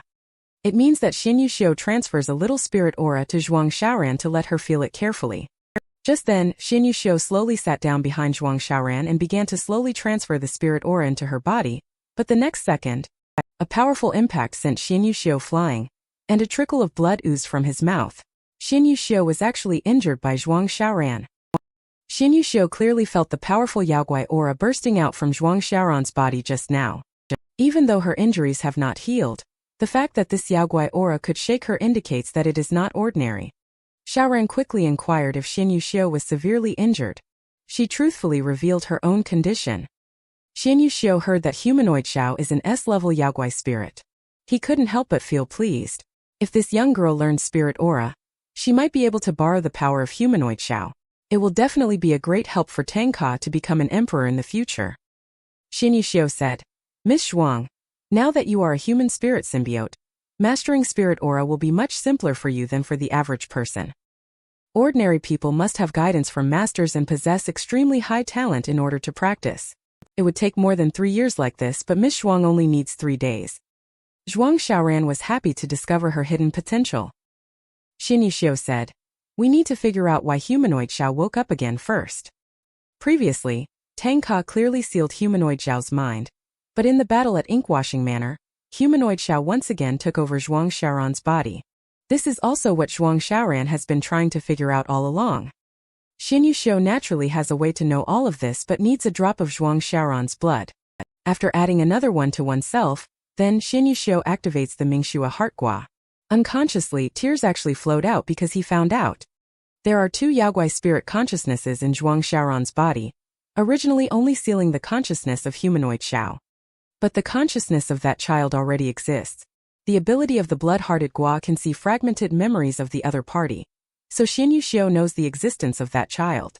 He is called Su Yeqiao, and he became Humanoid Xiao only after being betrayed by his close friend. But Xian Xiao is not sure about the specifics of what happened. She only knows that his close friend is called Bowen. In conclusion, the resentment of Su Yeqiao has been sealed, that is Humanoid Xiao, while the original consciousness. But it was accidentally separated from Zhuang Xiaoran upon hearing this. She couldn't help but worry that her body might still be taken over. But Xian Xiao said there was no need to worry. If Su Yeqiao wanted to, she would have taken over long ago. Now it seems that Su Yeqiao even more wants to hide in Zhuang Xiaoran's consciousness, and does not want to appear. And he comforted Zhuang Xiaoran saying, everyone has their own fate. The relationship between you and him will eventually be resolved. Xian Xiao also learned about Zhuang Xiaoran's past. He keeps using these past events to hurt Zhuang Xiaoran repeatedly. With Xian Xiao's harsh words, Zhuang Xiaoran was successfully provoked as well. In a fit of anger, Zhuang Xiaoran once again revealed the appearance of Humanoid Xiao, but this time her consciousness was very clear. So everything Xian Xiao did was to help Zhuang Xiaoran learn Fan more quickly. Sure enough, Zhuang Xiaoran has indeed embarked on the right path as Xian Xiao judged. In the aquarium, Night Star has just received a secret report from His Majesty instructing Salamander to set out tonight when they are all waiting for the opportunity. Danger is approaching Lusong City. All members of Night Watch Hall are mobilizing. In Lusong City's harbor under the bright moonlight, the sea is as calm as a mirror. Yaogui spirit salamander holds the Songhu bell in hand, determined to take action. She leaps into the sea and transforms into a salamander as she enters the water. The speed suddenly increases, quickly heading towards the destination. Inside a hidden bar, the 7 remaining members of the Garrison Affairs Bureau sat together to celebrate the implementation of the second step of the plan. Both this bar and the location Salamander went to are Your Majesty's assets. And at this time, Salamander arrived at an offshore drilling site. I didn't expect Your Majesty to be so wealthy. And the reason he chose to awaken the land at the well site is to avoid suspicion from the Yaogui City Division. But Panhu has one thing unclear. Your Majesty has always been secretive in your actions. Originally, the Songhu bell had 3 gems, which were already very precious. But why awaken the Yaogui spirit named Humanoid Xiao? Zhuang Xiaoran is still practicing diligently. At this point, the progress far exceeds Tang Ka's expectations. She only needs 3 days to awaken her abilities. 3 days later, Zhuang Xiaoran woke up from her meditation. At this moment, she only needs to focus her attention. Powerful spirit aura can emanate from the body. Such a strong momentum. In theory, one can awaken very powerful abilities. But after the golden light disperses, Zhuang Xiaoran, however, did not feel any change at all.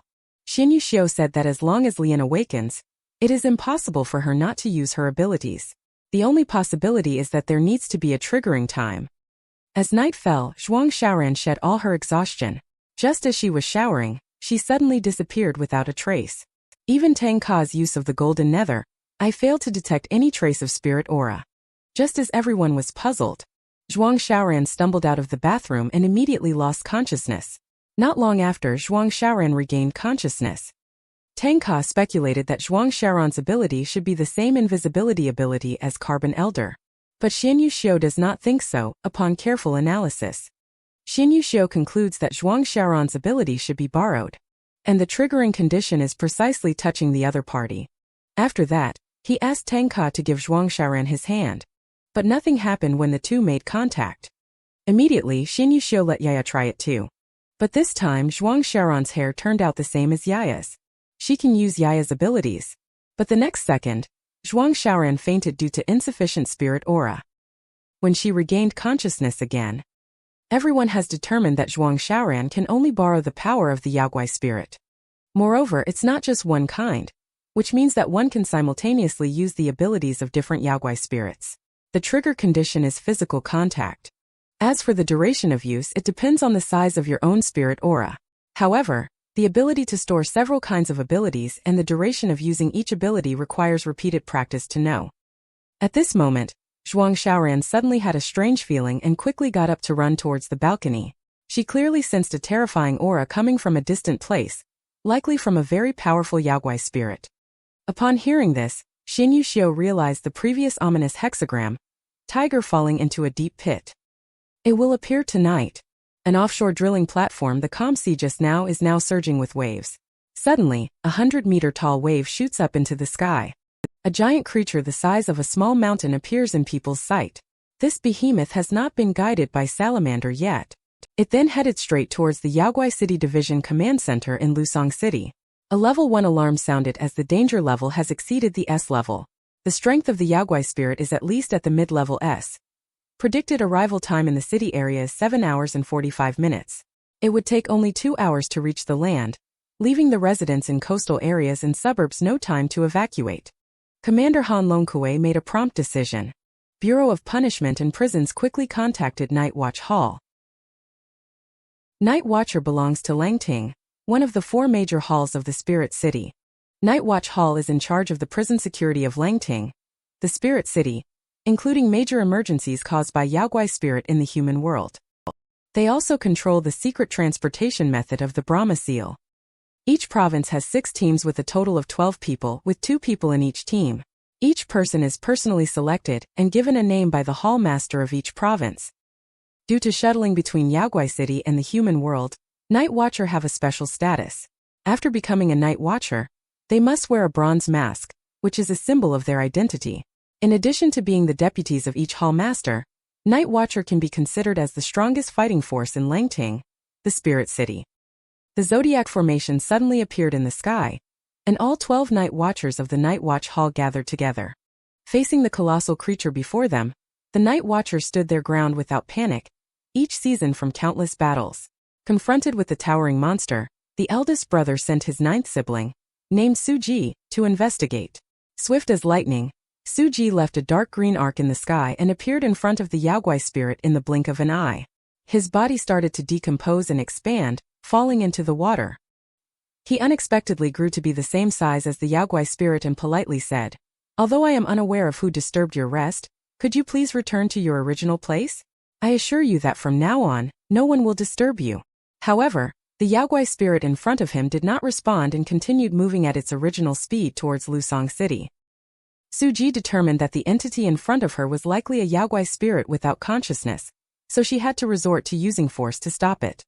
She raised the shield on her left arm, a fierce-looking shield with green-faced fierce teeth, and forcefully collided it with the Yaogwai spirit's body.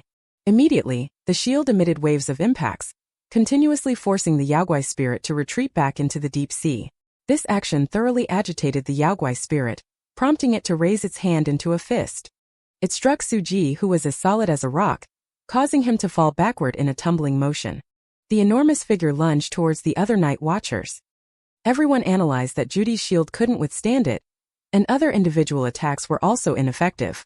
With such a large volume, even using the heavenly stems and earthly branches lock would still require about a minute. The order from the Yaogwai City Division is to persuade surrender or exile. At this point it seems that exile is the only option. Judy Suji has shrunk in size to recover energy. Although the attack from the Yaogwai spirit was grand in momentum, it did not cause substantial damage. At this time the third in command, Night Watcher, begins to assign tasks. 11th Sister.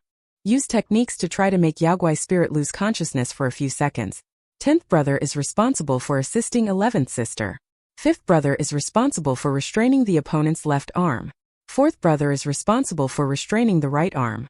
9th Brother should immediately use shield techniques to block the opponent's movements once Little Sister's technique is successful. Big Brother is responsible for channeling Yaogwai aura to strengthen and secure the blockade. 2nd Sister, 6th Brother, 8th Brother, and 12th Brother assist 7th Brother together. Complete the 12 earthly branches locked together. Triple lockdown. As long as it can trap this Yaogwai spirit for 1 minute, it will definitely be able to banish it. The banishment will begin when the third elder gives the order. Such attacks can be described as dazzling. In front of the giant beast, the Night Watchers are like fireflies in the night dragging long arcs, surrounding the Yaogwai spirit. 11th Sister Sushimu took the lead in charging forward, drawing the sword at her waist. The illusion created by Su's ability unfolded slowly in front of the Yaogwai spirit. Waves of sound gradually enveloped the Yaogwai spirit. The giant rock Yaogwai spirit reached out towards Sushimu, while Su Yan agilely jumped onto the Yaogwai spirit's arm. The green Yaogwai aura instantly bound the Yaogwai spirit's hands while Su ability used the flowing molten fall technique, successfully summoning the meteor hammer enveloped in flames. The enormous force effectively restrained the attacks of the giant rock Yaogwai spirit. The Yaogwai spirit quickly launched another attack with its right hand, and this time it was Su Ryeo's turn to come on stage. Only to see Su Ryeo landing precisely on the right hand of the Yaogwai spirit and stabbing directly with the waist-mounted dagger. The vibrant trees grew rapidly and vigorously. When the flowers bloom, Su Ryeo's signature Su ability, the forbidden Yaogwai spirit from attacking. The lush vegetation and powerful roots continue to emerge from the sea, firmly binding the weakening right hand of the Yaogwai spirit. At this point the Yaogwai spirit has lost its ability to move. The colossal Yaogwai spirit is too massive, requiring some time for it to fall asleep, just as 11th Sister continues to exert force. In front of the Yaogwai spirit, the Yaogwai aura gathers, and a shockwave targets 11th Sister, swiftly sweeping past. At this moment, a black-green trajectory arrives first after it. The person who arrives is 10th Brother Su Shi. His deliberately show-off personality inevitably invites criticism from 4th Brother. Su Shi came to the side of 11th Sister and casually crossed his legs, showing no signs of panic, because the attack speed of Stone Man was hardly worth mentioning in his eyes. Just as the attack reached 11th Sister in front of Su Shi, a faint glow emanated from the double hammers in Su Shi's hands, and his shadow dodge skill was instantly activated. A dark mist enveloped 11th Sister's body in an instant. At this moment 11th Sister seemed to disappear into thin air. The attack from the Yao spirit went straight through her body without any effect. When 11th Sister reappeared, the spell was also completed. The massive boulder Yao spirit also slowly fell into a deep sleep. Ninth brother seized the opportunity, leaped up and summoned the shield in his hand, the green ghost shield. The fierce-looking shield divided into multiple parts, imprisoning the massive boulder Yao spirit within it. A monumental tripod suddenly appeared in front of everyone. At this moment, the unmanned aerial vehicle of the Yaoguai City Division is expected to arrive at the scene in 3 minutes. Commander Han Longkui is filled with deep worry. If even the night watchers fail, it will be difficult to evacuate the large population of Lusong City within 8 hours. By that time, in addition to causing casualties, it will also expose the existence of Yaoguai spirits. The human world will inevitably be in chaos. Just when Han Longkui was anxious, the ninth took the initiative to seek an audience, claiming to have a way to buy more time for Commander Han Longkui.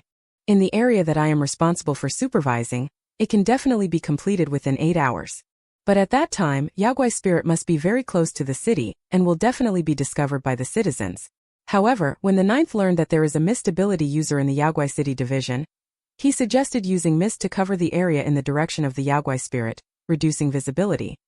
At this time, Jingxi is a little puzzled by such a big threat.